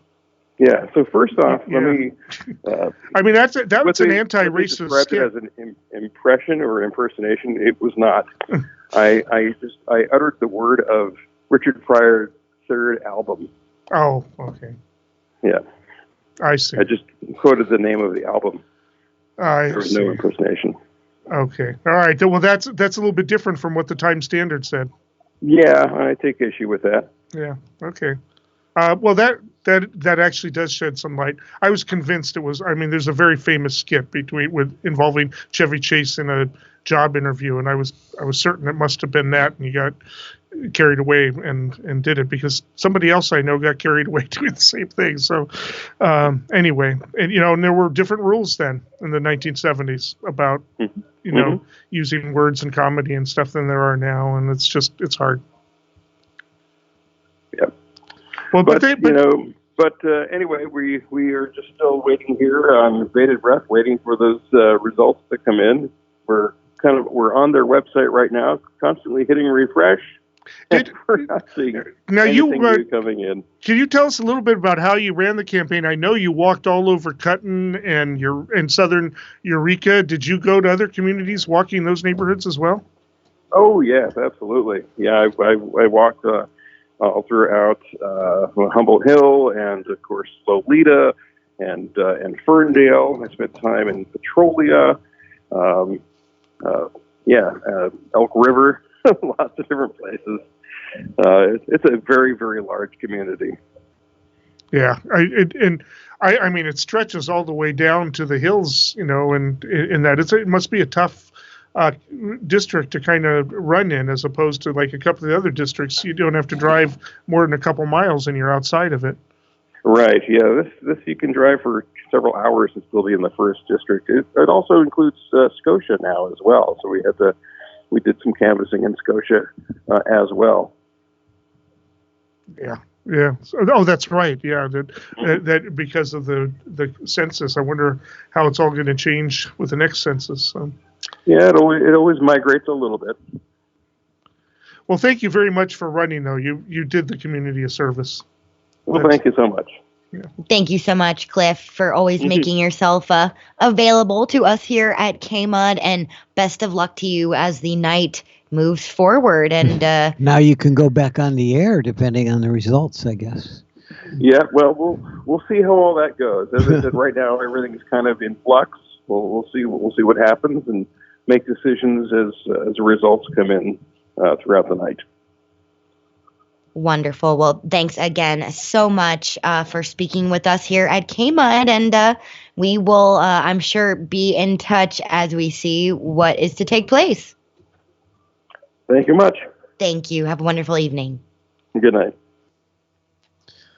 So I guess we're still waiting, huh? And for the Humboldt County update, or do we have it? So good news, bad news. You like how I preface that? So nothing. No, you're supposed to say, do you want the good news first? Okay. Well, I'll give you the bad news first. Humboldt County has not updated, despite me clicking refresh every other second. Me too. But Mendocino County did. Oh. So let's start with president real quick. It's looking like at 41.79%, Bernie Sanders is in the lead with Mendocino County. Elizabeth Warren at 12.65%. Next would be Biden at 11.6%. So Warren beat Biden in Mendocino County so far. Of course, this is not completed, but what they just have coming in. And Bloomberg, actually, Biden's below Bloomberg in Mendocino County. Bloomberg has 12.85% there. As for supervisor, let me just scroll down. Looks like Congressman Jared Huffman is leading the way there in Mendocino County. And Assemblymember Jim Wood is also leading the way there, both incumbents. Jim Wood has 63.52%. In the first district of Mendocino County, John Kennedy is second in lead at 28.9%. Glenn McGurty at 47.06%. And John Sakowitz, who's also a KMUD programmer, believe it or not, is at 5.83%. And James Green at 18.22%. So right now, Glenn McGurty has a pretty healthy lead on that. Mm-hmm. That is also the first district, but the incumbent chose not to run. In the second district, we have Maureen Mulhern. That was a turn. If you remember when we had Adrian on, Maureen was not turning out the votes. Now she is the front runner at 42.30%. So that was a big flip. In second place is Mary Rodden at 32.51% and Joel Suinlaw, at 25.19%. And the 4th district of Mendocino County, which I will note is the closest to us here in Humboldt. Well, maybe not the closest, second closest, definitely in our listenership, everyone in Fort Bragg, Caspar, and areas along the coast there. Supervisor incumbent Dan Jurdy is still leading with 57.88% of the vote, and Lindy Peters is at 42.12%. And that's what's going on in Mendocino. As far as Proposition 13, it is still leaning towards a no in Mendocino County, with 55% saying no and 44% saying yes. There were some other special district measures. The Fort Bragg Unified School District Measure B, that is, of course, nonpartisan. Right now, there is a yes in favor, very close. 50.81% are saying yes for the Fort Bragg Unified School District Measure B, and 49% are saying no. For the Willits Unified School District, otherwise known as Measure G, it looks like very close, even closer than the last, 50.47 say no, 49.53 say yes. So that is neck and neck. Mendocino Unified School District Measure H, we have 66.26% in favor and 33.75 not in favor. Mendocino Coast Healthcare District Measure C, we have 89.98% in favor. That is sweeping, with 10.02 not in favor. So it pretty safe to say I think that one is going to pass, and that again is the Mendocino Coast Healthcare District Measure C. There was the unincorporated areas of county Measure D, with 53.21 in favor, voting yes, and 46.79 with no. Measure E, another unincorporated areas of Mendocino County, Measure E, 64.57% saying yes and 35.43 saying no. And that is the very latest from Mendocino County. Thanks so much for that. And it looks like one of the networks is called Texas. I see you have Texas up there, Eric, for Biden. I know it's still extremely close. Yeah, there's the Biden has jumped out to a 4% lead. A bunch of Houston votes came in, and that seemed to have pushed him up ahead. I don't know. It might be a little premature, though, because there are a lot of votes to come in from Austin, and almost no votes have been counted in San Antonio, and those are both considered Bernie areas. However, El Paso is in, and that is spent. And Dallas also only has about 16% of the votes counted, and that seems to be pretty solid Biden territory. So maybe that's why they're calling it. A bunch of those Latino border towns, counties are in, so that is spent. So it might not. It's not such a bad call. I think it's a little early. The site I'm on hasn't called it. That's the Guardian, but it looks like Biden may have eked out a win in Texas. It'll probably get closer, but it looks like he's got that. Probably be about the same number of delegates. And as I was saying before we went to our guest on the phone, I was talking about the number of states that Bloomberg and Warren had reached this 15% threshold, understanding that I'm not looking at the district level where they may have gotten delegates at the district level, but Bloomberg definitely ahead of Warren in that category. Mm-hmm. As of this, it can obviously change because some are very close. Like in Minnesota, Warren's just over 15%, and in Tennessee, Bloomberg's just over 15%. And Oklahoma, he's just down a little bit into 13.9. So we'll see what happens. But at this point, Bloomberg has 6 states where he qualifies for some delegates, and Warren only 3 that I can see. So it doesn't look like she's close to that in California right now. No. And I did see, I've been if you ever follow the 538 Nate Silver's website, and they're live blogging, which they do during all the elections, and apparently on there they're saying some notice that Bloomberg is reassessing his campaign. Yeah. So which means he'll drop out tomorrow. Probably, but that's so. They're also saying that, with a big win for Bernie in California, which is a definite possibility, we'll have to see what that means as well. I see on the NBC News site they have of this, which isn't all of the delegates, they have 410 to Biden, 316. It looks like Sanders, and but that's not just from tonight. That's the total of all delegates.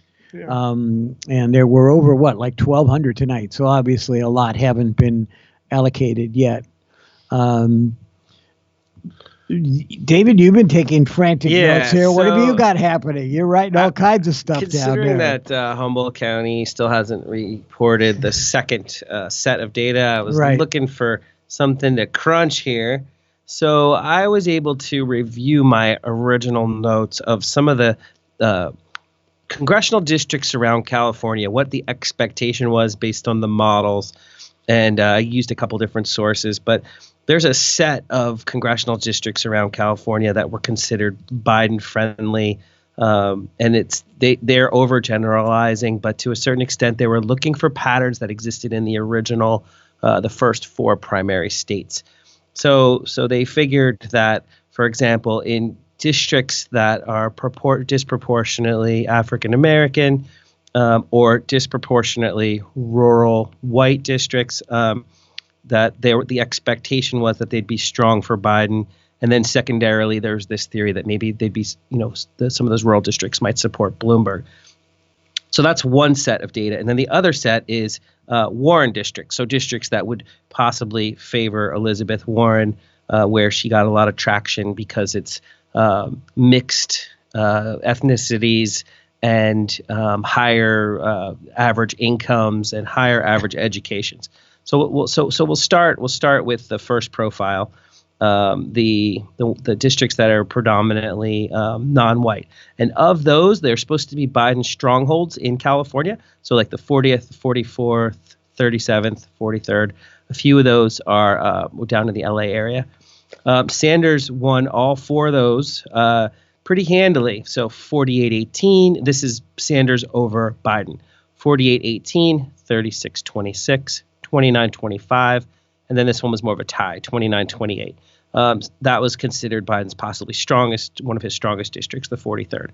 So that's relatively close, but it was, I would say that would be considered Sanders victories in those, and not all of these are in yet. They've reported amounts between about a third and closer to almost complete.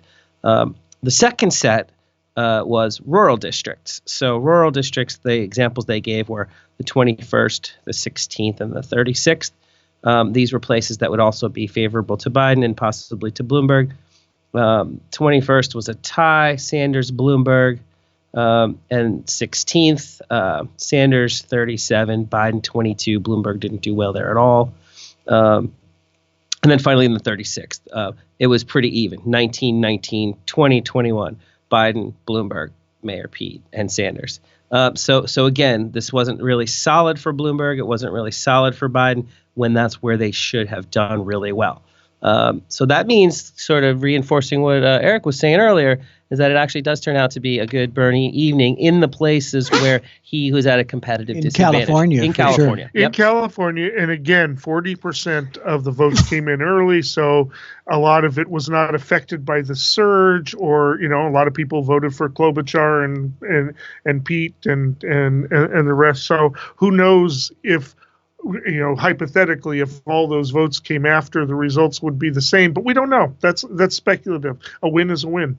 So, and we're also at the top of the hour. We are. You read my mind. Right now it is 11:02, and you got it tuned to KMUD Garberville 91.1, KMUE Eureka 88.1, KLAI Laytonville 90.3, the beautiful Shelter Cove at 99.5, on the web at kmud.org, and also live on channel 12 and 7, and of course on KZZH in Eureka.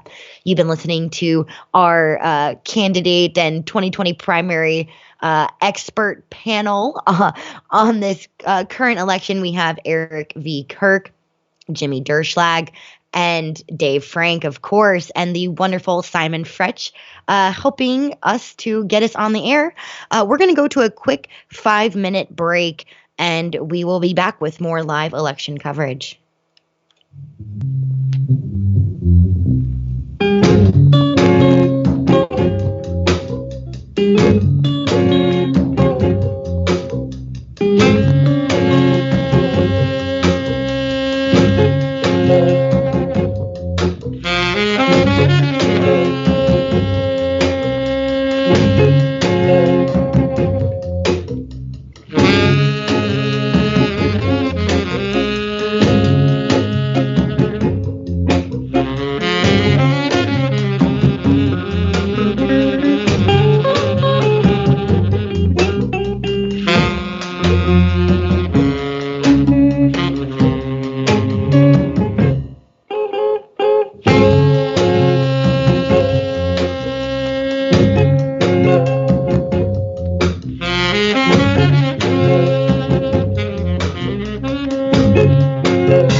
In the background, we have Mulatu, some of my favorite Ethiopian jazz composer.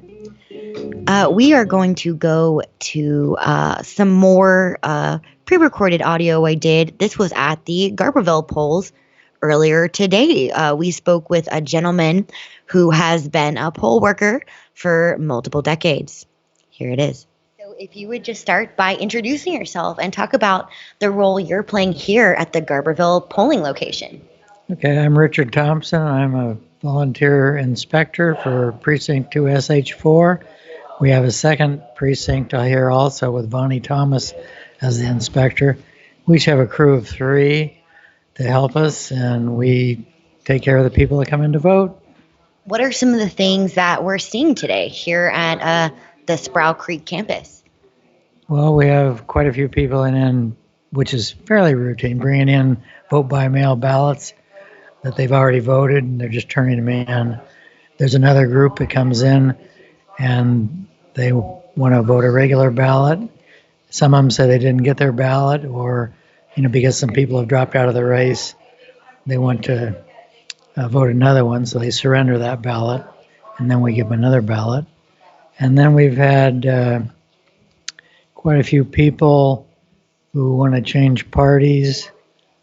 Maybe some of them don't have their registration in the information we have, so then they vote either conditional or provisional. So we've got almost 50 provisional votes right now, and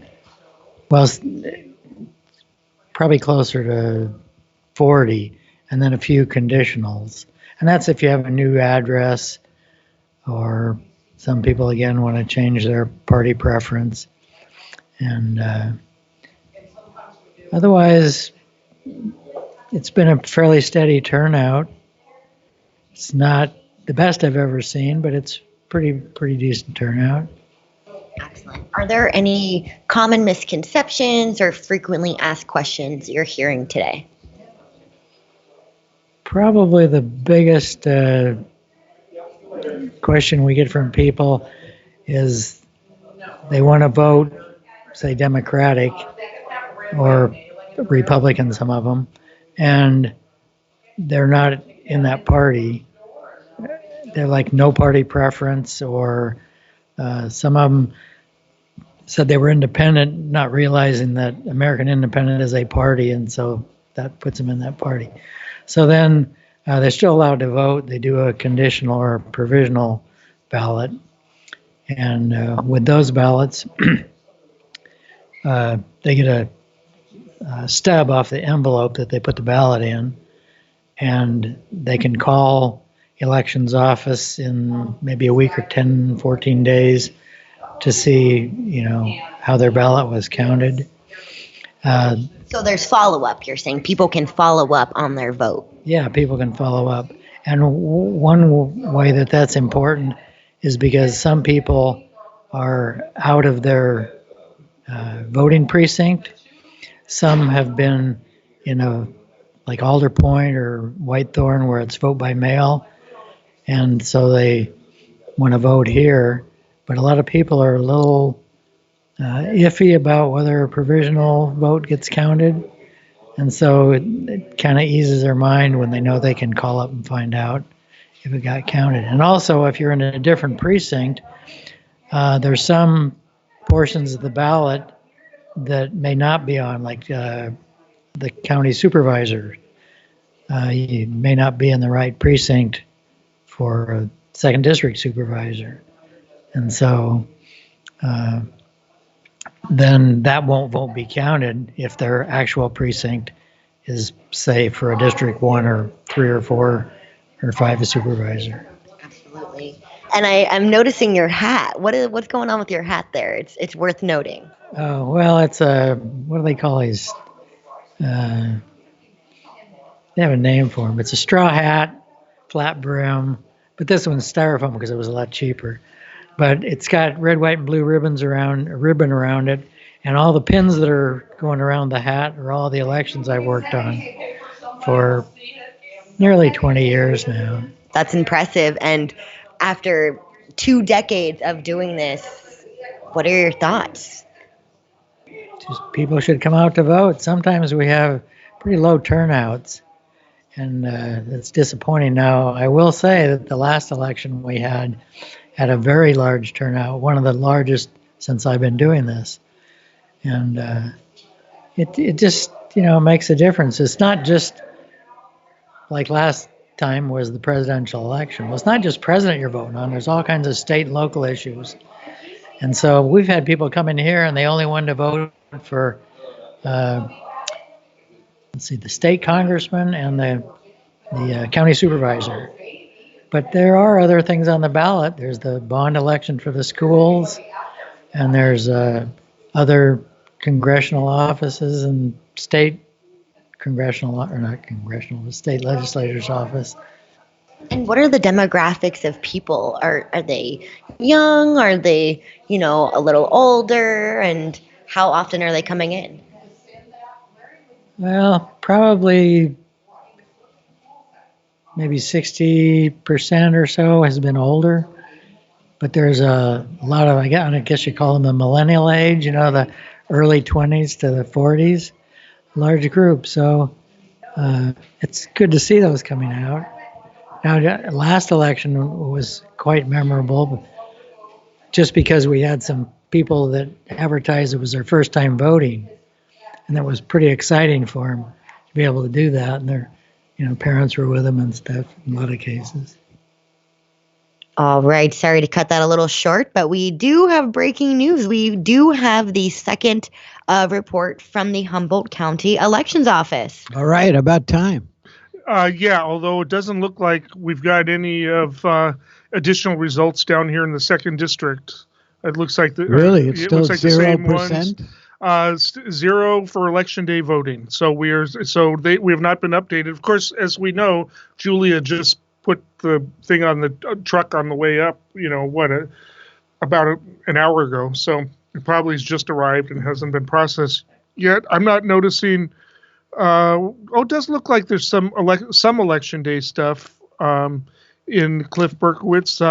It's made it. I don't know what he was at before, but Cliff is at 35.20%, whereas Rex is at 64.73, I think. And I'm not quite sure how many of that. I really doubt that there was only 900 votes cast today, so that's got to be a partial result. Well, let's see if, I guess Measure U wouldn't be affected. Let's see if Measure T is affected.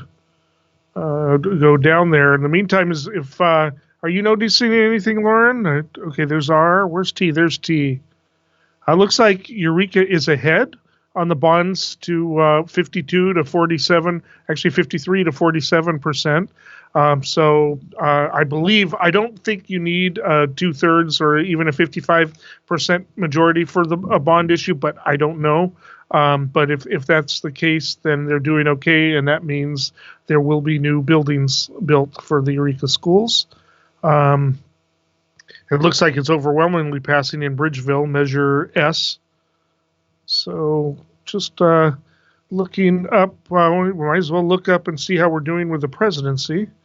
And Measure R, I got a few texts from some friends who are firefighters, and they wanted to know how Measure R, the Arcata Fire Protection District measure, was doing. And that is coming in right now at 56.44 in favor at this time. And like you're saying, looking at president, does look like Bernie is taking the county. Yeah, as he did last time. He received almost 70% of the vote last time when it was just between him and Clinton. There it is. So how's he doing now? It looks like it's not in alphabetical order. Why not? Anyway, Biden has 13.49%. He's doing a little bit better, but still not at the threshold. Bernie is at 43.78%. That might be the best in the state again. Again, when you've got 7 or 8 major candidates, it's hard to match the same results. But interesting development there. Trying to see if there's. I was looking at the Democratic Central Committee had their race going, and I was going to try to see who was ahead there, but I'm not finding it now. I saw it. Oh, there it is. Democratic Central Committee. Looks like in the 4th district. Well, looks like Bob Service is in first place. Catherine Sobilo, I know her, and Richard Marks. No, not quite tied for second place. Mario Fernandez is. I don't know how many of them go. No more than 4. So, and since there's 6 of them, it looks like at this point, Richard Marks, Catherine Sobilio, Bob Service, and Pam Service might have won it with Mario Fernandez and Musgrave not quite making it. But there's still looks like there's still some votes to be collected on that. So early voting hasn't been counted as opposed to mail-in precincts. So anyway. And, looking at the state map, according to the New York Times, Bernie Sanders is actually in the lead of California, just updated at 29.8%. He has 48 delegates who have currently pledged. And, of course, Biden at 20.6% with 27 delegates pledged. Really interesting looking at the map. California is looking extremely blue, except in Lake County and Marin County, where Bloomberg was in the lead. And then we have Solano County, Lassen County, and Amador County going for Biden. Everyone else, except for Santa Clara County, is pretty much tied with Bernie and Biden, but every other county went with Bernie so far. What percentage do you show in there of the vote? 44% has been counted. Yours is higher because I have 37% here. I'm looking at some of the predictions for the states and the results. Like, there's a lot of different polls, but Biden outperformed in a lot of these places, but Sanders did pretty well in a lot too. He didn't do as well as he was supposed to in Vermont, but he's at about the polling difference at about 10 points in California, which is about what the prediction was there. In Massachusetts, Warren was supposed to had a a lead there. It was predicted to be +2, and Biden ended up +8 there. In Maine, Sanders was predicted to win that handily, and that's pretty even. Yeah, too close to call still. Yeah, they're not calling that one. AP has called Texas for Biden, so I think that's final. Yeah, and what was the Texas was Biden +2, and he's at about +4.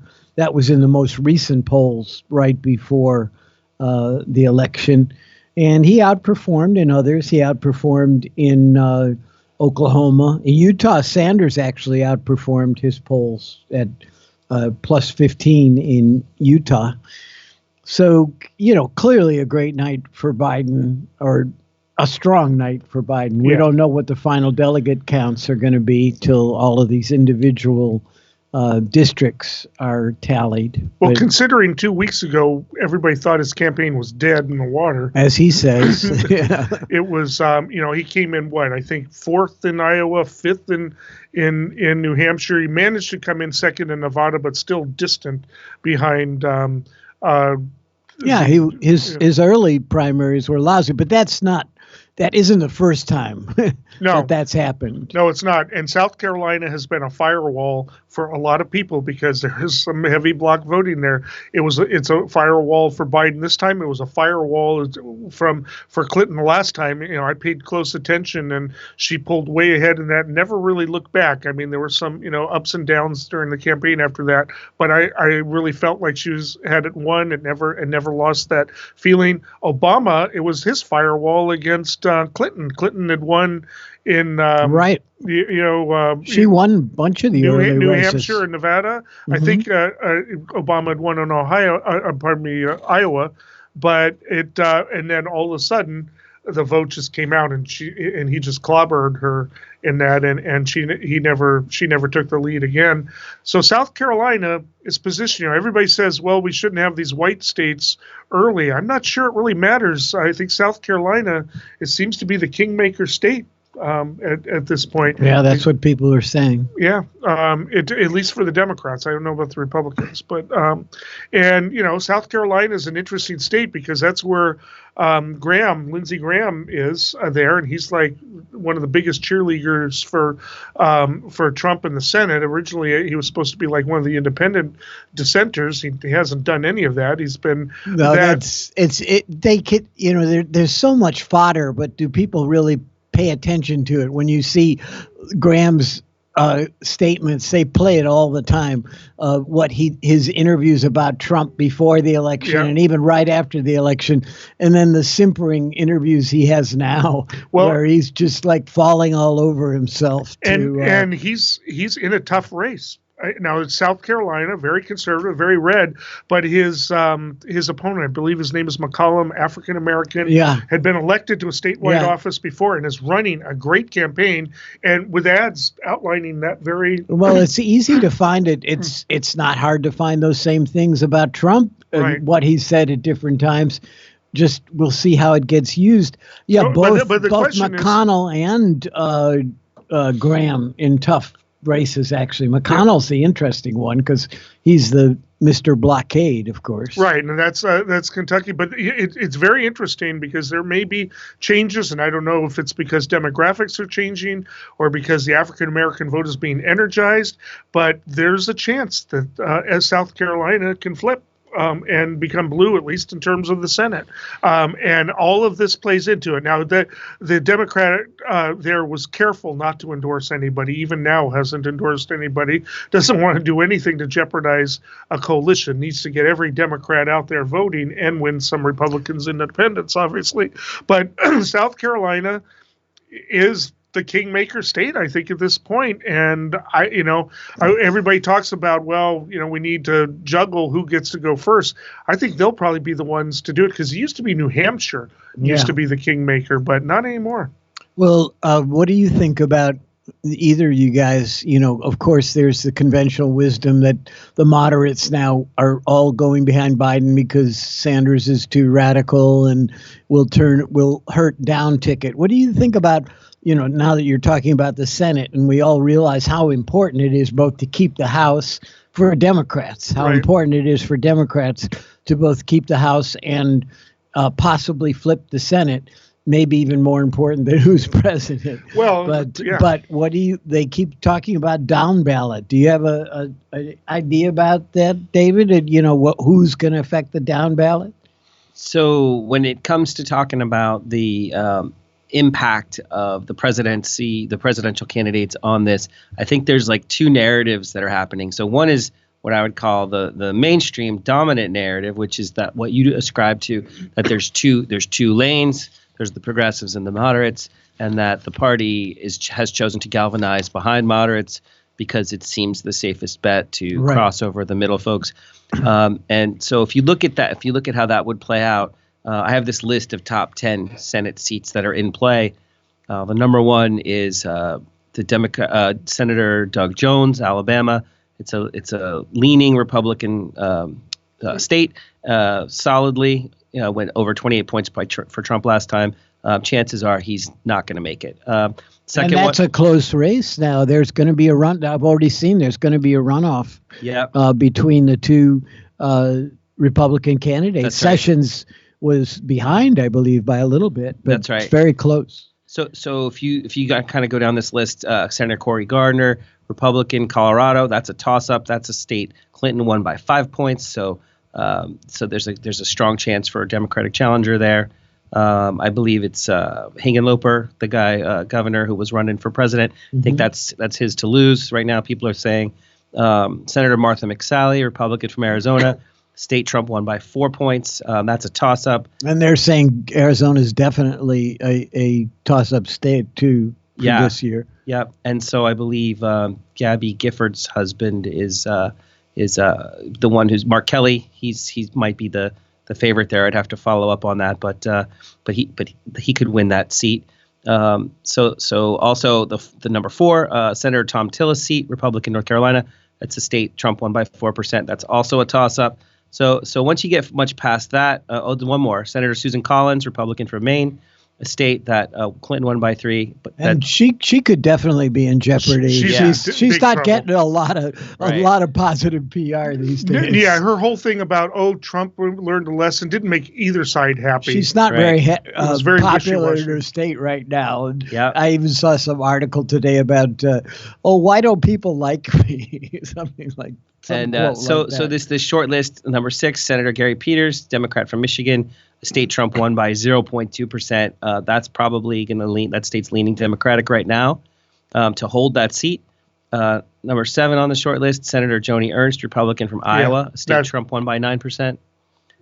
Leans Republican, but she's vulnerable. And number 8, Senator David Perdue, Republican from Georgia. Trump won by 5. This is a likely Republican state.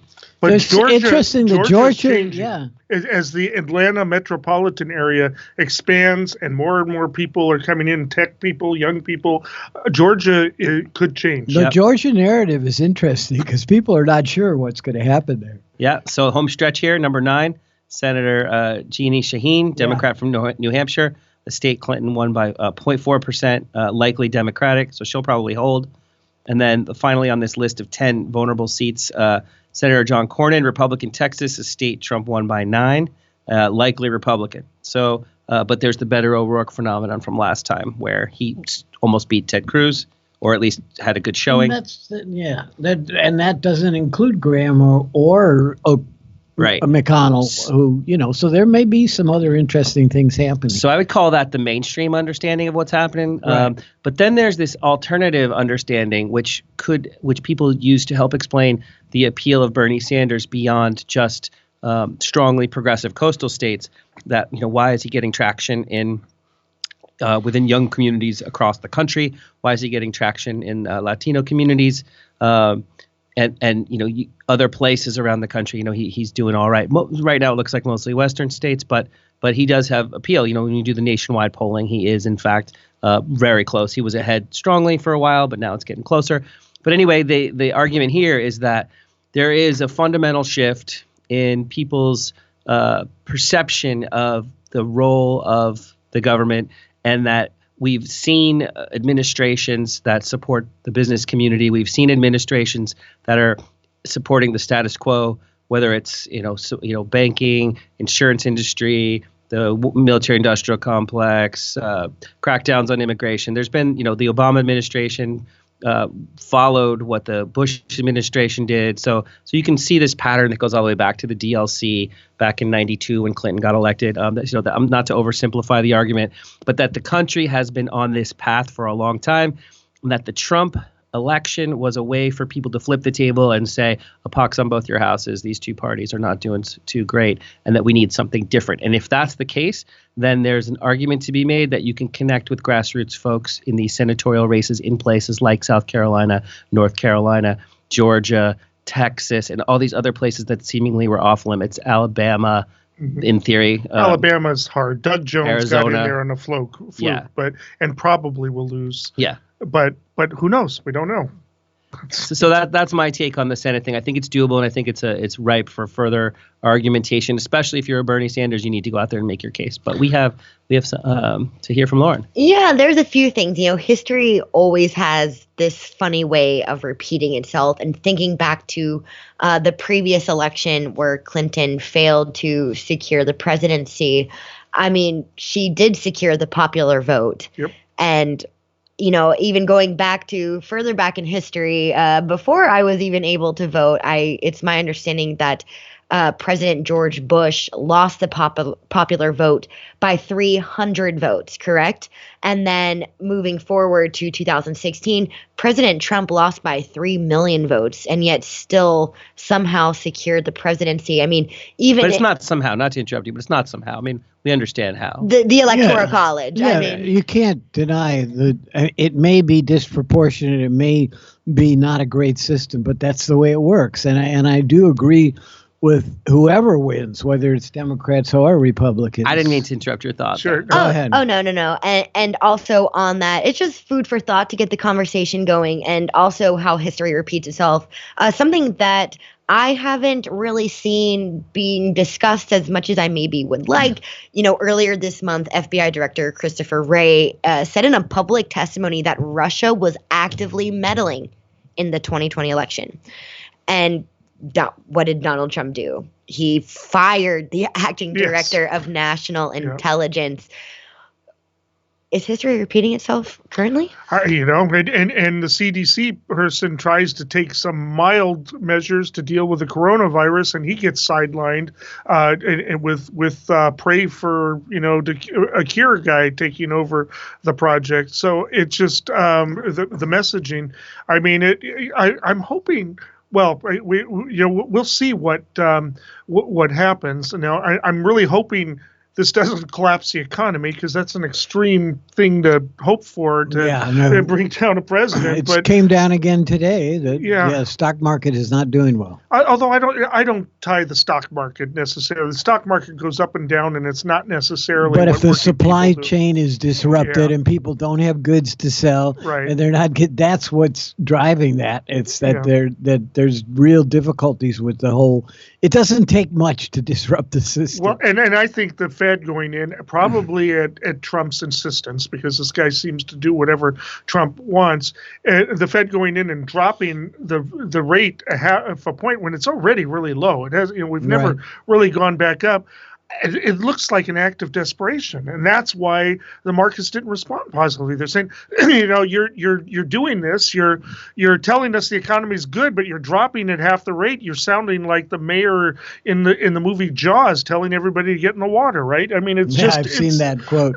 It's I don't know if it's history repeating itself, Lauren, but it's certainly been the pattern of this administration to get rid of anyone who they see as not bowing down to the emperor, and what that's meant is all these positions are left unfilled, or they're filling them with high school quarterbacks and high school seniors and really questionably qualified people. So that definitely has been a pattern, no question about that. But whether the pattern is repeating itself in the election, that the Democrats come up with a candidate that they think is more palatable to whatever, thinking Biden's more electable, but ends up, somehow not being dynamic enough or whatever. Who knows what's going to happen?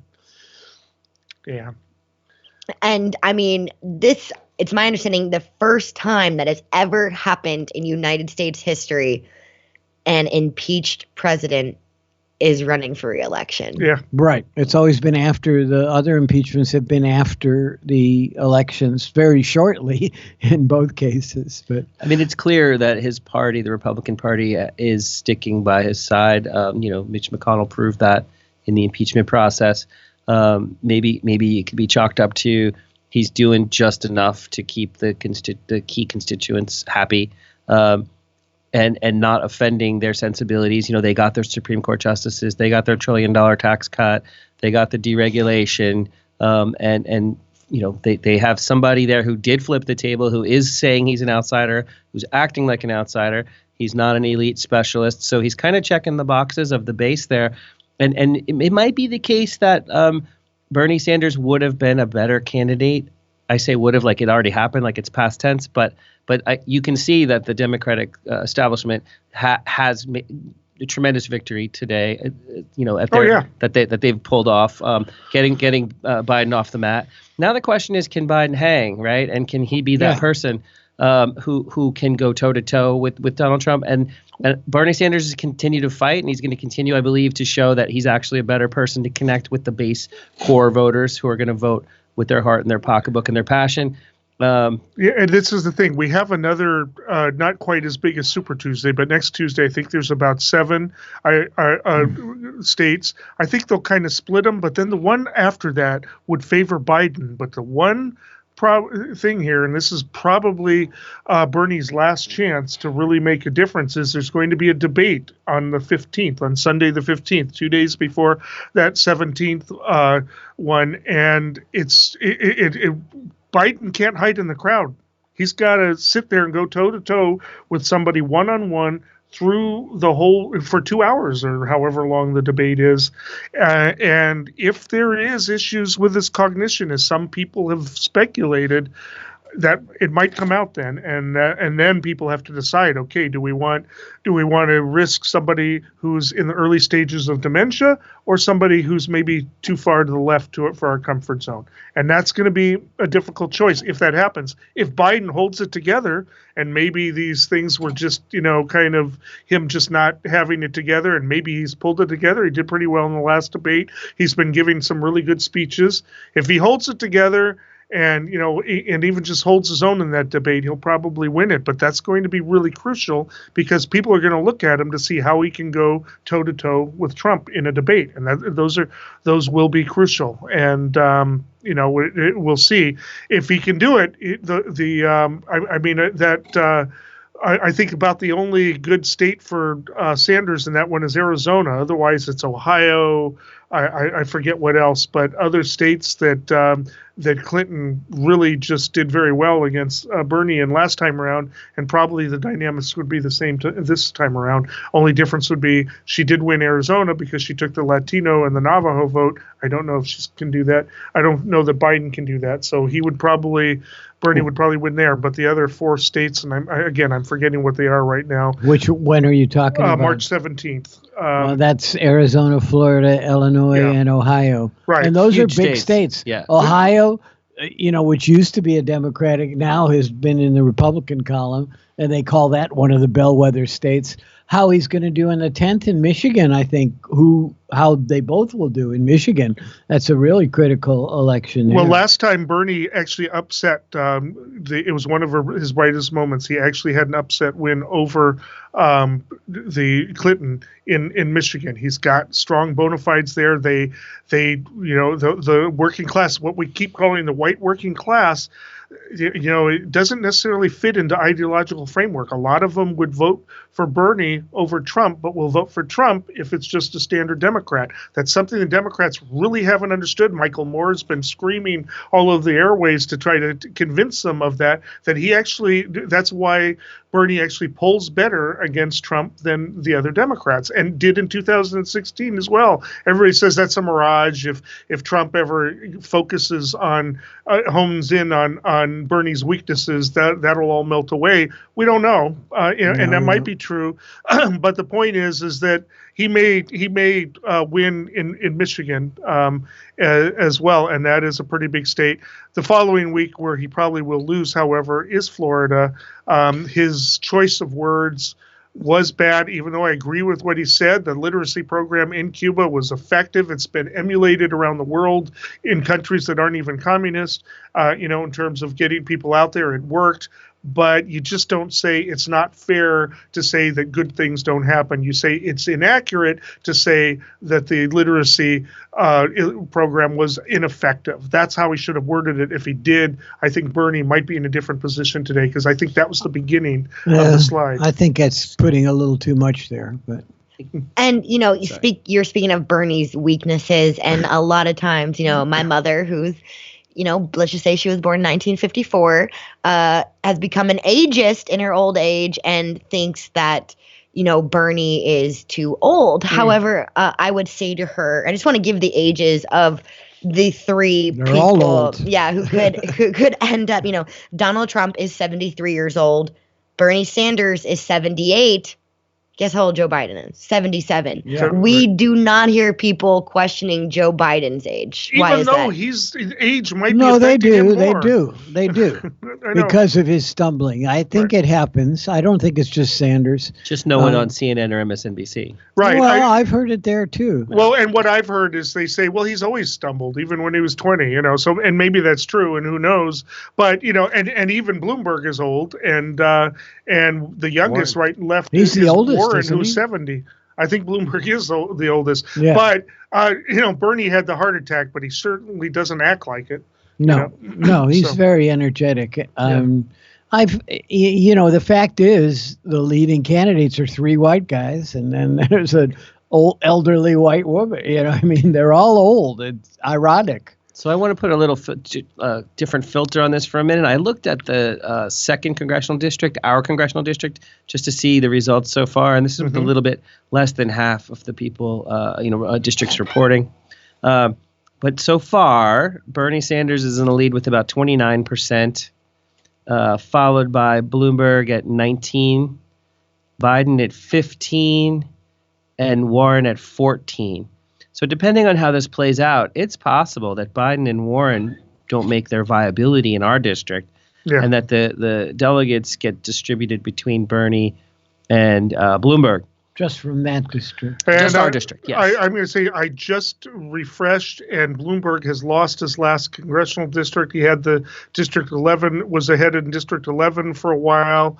Still about 50% of the votes to be counted, I think, there. But anyways, Bernie has pulled ahead of him. That would be the Richmond and the district that extends a little bit into Contra Costa. And right now it's all counties, all congressional districts except for District 33, which I believe has Ventura, are going for Bernie. District 33 is going for Biden, and just barely. He's at 23% and Bernie's at 22% there. Bernie really did what he had to do in California. We can't sell that short. That'll be the asterisk on tonight on the number of states that Biden's won. The California win, if it holds up, will definitely be like his saving grace. And just to carry that thought forward a little more, what first of all, where did he win? He won in places where Biden could have and should have won, places where Bloomberg could have possibly, places where Warren could have and should have. So there's some traction, there's some appeal. But then, like I said, take this one step forward. Well, how did they do it? It was their ground game. They were everywhere. Yes. They had volunteers everywhere. They targeted young people everywhere, working class people everywhere, Latinos, Black community. They really did go after all the groups here. So it played and to me it means that if he, I know he's been so on message, but if he could expand that message slightly and say, why did I lose the South so solidly? Why did I lose some of these northern states where we shouldn't have? And you could say, well, yeah, it's the establishment folks. It's the people that are afraid I'm to this or to that. But then what do you do about it? You meet them where they are, and you say, for example, healthcare benefits small businesses, healthcare benefits working people, and climate change affects all people. I had someone sit next to me on the plane recently who said, I hear you guys, about climate change, but I live in the Midwest. And if the sea level rises, doesn't affect me. If California burns, doesn't affect me. If they just went down this list of things that the climate change could impact. How and why does it affect me?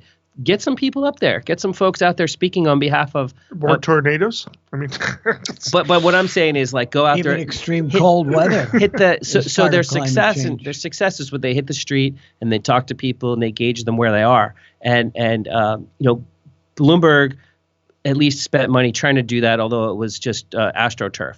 Biden barely campaigned at all in the Super Tuesday states, but yet won so many of them. He didn't have very. That's one of the interesting things is his war chest was empty until after South Carolina. He really did not have. He had one office in the state in California, in Southern California, whereas Sanders had offices all over the state. Right. And so the fact that he did as well as he did, considering, that's the question I have for you guys going forward.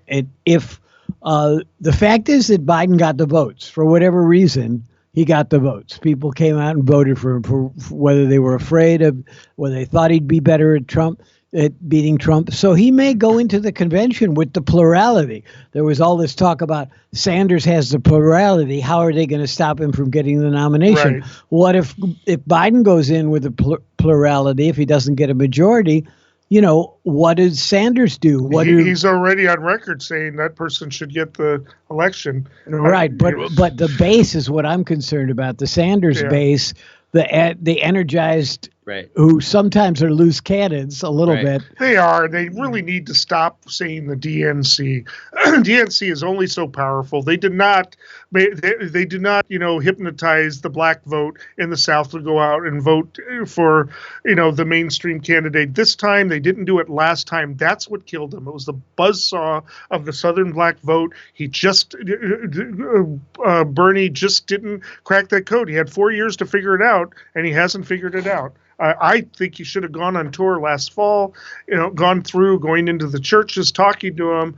But, maybe that just wasn't feasible for one reason or another. But, this was it. Somehow he did it with the Latino vote, because the Latino vote did not favor him last time around. I've been saying this all night, and yet he managed to turn that around. And I don't know. Again, there's a lot of reasons, and again, electability is very important to Southern black voters, and or the perception of it. But again, they voted for the electable person last time, and she blew it. She blew an election she should have won hands down because of her vagueness around the email issue, which I think was a BS issue. But still, it just dripped and dripped. She wanted to avoid the Freedom of Information Act by having it be on a private server. It wasn't illegal, but it doesn't look good. That's not the main reason she lost. There's a whole variety of things you can list, including Comey's investigation, statement before the election about the emails. But just to come back to if it's the case, who squares off better against Trump ultimately?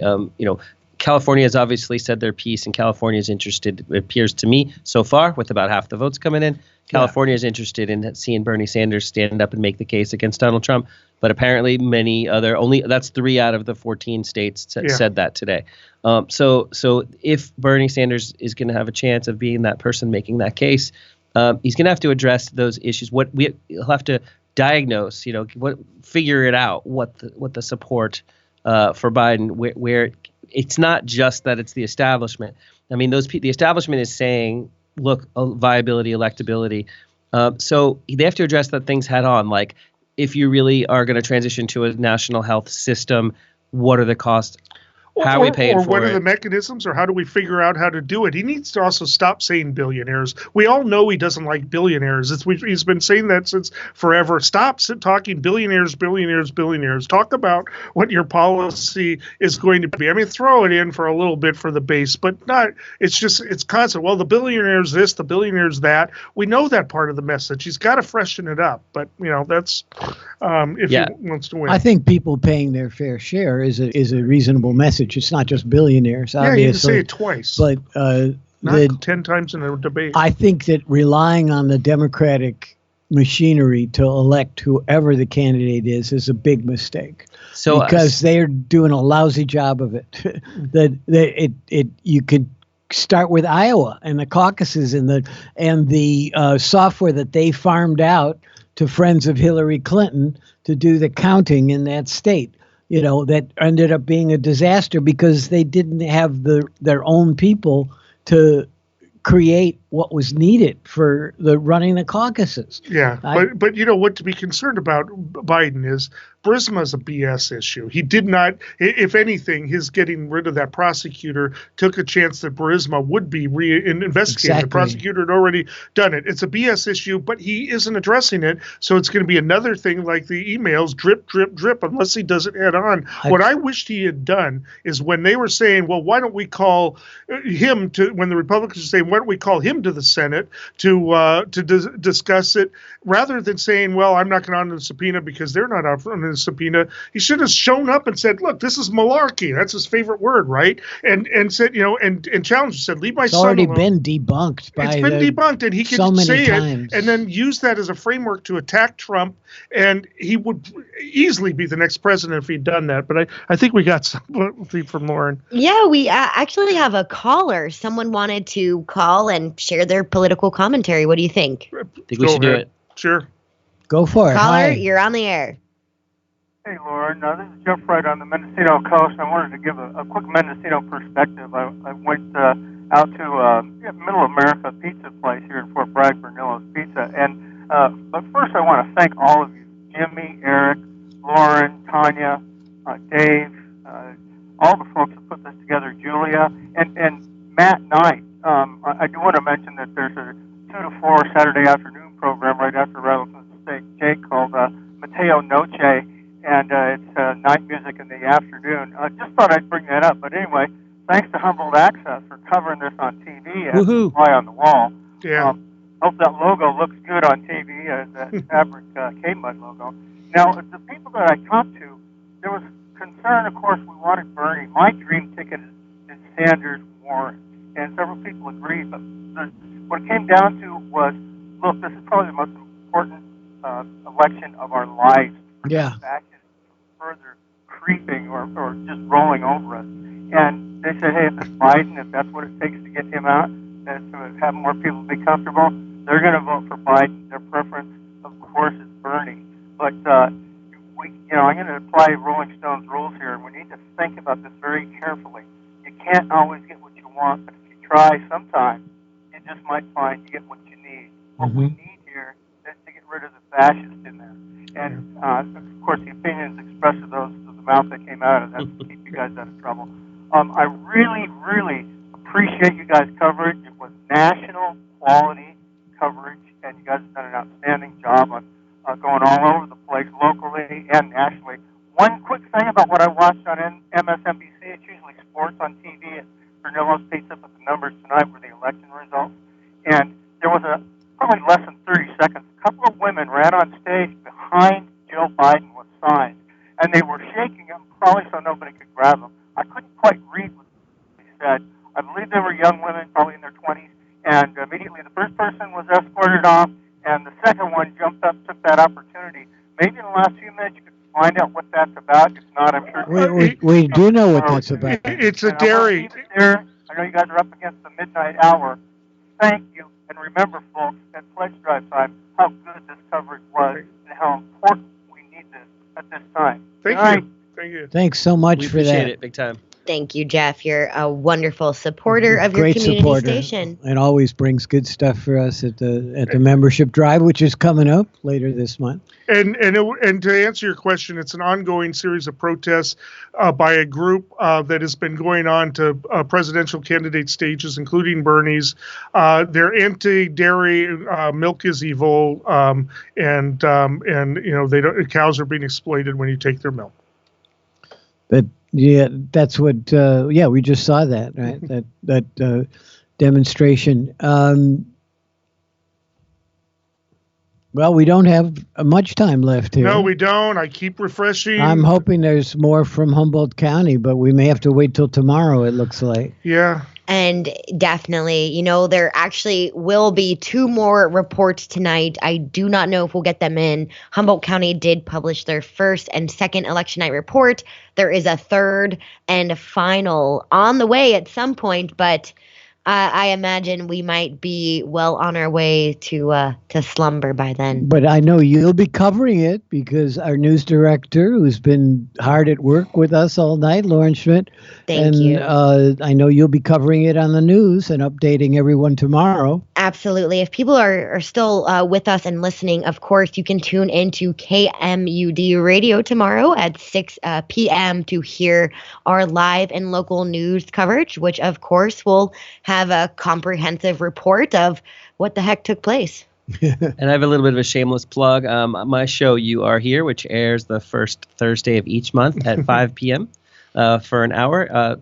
The show this week will be covering what happened today and what the outlook is for going forward in this contest.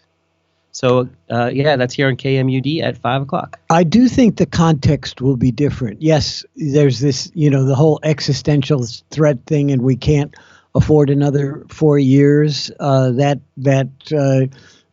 is going around a lot, and the concerns about the Democrats just doing the same thing again and putting up an unpalatable candidate. But I do think the perception of our president is not the same as when he was a candidate in 2016. Maybe I'm deluding myself. His disapproval ratings have been 50%, even as the economy is supposedly good. So, it's hung up there. Maybe dips a little bit and goes a little bit above it, but there's no president that's won with approval ratings down in the 40s and disapproval ratings up over 50%. But again, the economy, it's sort of like the Reagan economy. There might be the underclass that's suffering, but, the people who vote, who knows? I mean, these things are complicated, but Trump's base is very solidly behind him. We know that. And this energy and enthusiasm deficit, let's call it, for Biden could lead some folks to protest or stay home. So there's that. It's the exact opposite of what the argument from the establishment is, that if they put forward a guy who just people are going to phone it in, that could be an issue. But I just want to add this one other element about the contest is if it were the case that people were fearful that Bernie Sanders is a bridge too far, no president can get their full agenda put in place if the Congress doesn't approve. And if our Congress, which it is stocked full of moderate folks, they're not going to let them railroad through aspirations that are too lofty. Flip side of that is people are saying, well, if you put Bernie there, Trump wins, or if you put Biden there, Trump wins. I'd have to say that last time around, people wanted to flip the table. They held their nose. They voted, overwhelmingly, or at least sufficiently, for Trump to get the victory. It's possible that this time around, people, fool me once. People sort of know what they've got. Yeah. The drip of offensive or things that make our country not look a little bit less aspirational, leading by example. So there's these bigger shifts at play, which we'll cover on my show, but have to do with the economy and the role of the United States in tune in the world power. Day after tomorrow. You might address Find out the more. fact Biden might not have a lot of energy to sustain it, but they did energize. They were energized and they were enthusiastic and euphoric coming out to vote for him in South Carolina and in the South today. And it looks like possibly Texas. It looks like he's got the energy now. Can he, sustain it through? And can he bring the Bernie people on board the way Clinton just wasn't able to do? Well, the most effective speeches I've seen him give lately, which haven't been in the debates, are when he's talking about civility and inclusiveness and us being, honoring all of what's best in all of us. And that's the counter argument to what we've got. Yeah. And I think it's a good one if he can sell it. And his jokes about that were pretty funny in the debate. He's saying, well, I'm going to be a gentleman and stop at the right time, even though I'm the only one on the stage here. I mean, that was actually genuine, and that may have actually helped him. And two quick things. One is he's correct when he says that he was there. So his record speaks for itself. I mean, he's been in the Senate for a long time. He was in the White House for 8 years. He's been there on the front line, and he's got very talented staff around him. So it's not like he's going to be the one making all the decisions, doing all the research. Right. It's a team, and the team, he's got a solid team. So there's that one piece of it. But then the question is, will it really play out? Will it play out? The rest of these states, they go to the convention. The Bernie folks have some degree of trepidation about supporting him. Will people come together? So we'll see. Yeah. And just as we come up on the top of the hour, I just want to do a quick recap. So former Vice President Joe Biden, has won the primaries in Virginia, Alabama, Arkansas, Massachusetts, Minnesota, North Carolina, Oklahoma, Tennessee, and Texas, with Senator Bernie Sanders winning primaries in his home state, Vermont, Colorado, Utah, and I think California. I think it's safe to say. We can say California. We can say California, and Maine is still up in the air. So that's going to be close to a tie. Even, yeah. Yeah. And looking at Texas, very close. Looking at the Maine map, it is striped like a zebra on how they tend to vote and where they lean. And then also quick wrap up on the local front. Both incumbents in Humboldt County are currently in the lead, and that is incumbent Rex Bone in District 1 and incumbent Estelle Fennell in District 2. And slightly over that threshold she needs to avoid a Tomorrow, and like I said, tune in for the local news at 6 p.m. We'll do live election coverage. Lauren, you did a great job putting this together. You worked really hard, and this is just incredible. And thanks for getting those cookies. They're great. Yeah, I had to go for one, even though broke my diet. We had candidates call in. We had people bringing us information that we needed. Like this was all around a great night, Lauren. So thank you. Yeah, thanks. And I want to say thanks to Access Humboldt and Matt Knight. The caller thanked Matt Knight, but also to Simon. Who's been here helping us out the whole time. Simon just hanging there, being Simon. And thanks to Julia for stopping in and giving us the update, and everybody else who supports this. I don't know who's on the other side of the Access Humboldt, but thank you. That's Matt. Oh, Matt. Okay, there might be others, but yeah, I think Clay's there. So Clay, thank you. Right? Is it Clay? Oh, it's Juan. Sorry. Juan. Yep. Oh, Juan's home now. Well, thank you, Juan. We appreciate it. We appreciate everyone that's helped. This was Mendocino Voice. 3 different media groups collaborated. That is Mendocino Voice, KMUD, Access Humboldt. That is just makes my day. And of course, thank you to all of our listeners who participated and continue to support us here, your community radio station, Voice in the Redwoods, bringing you the revolution minute by minute.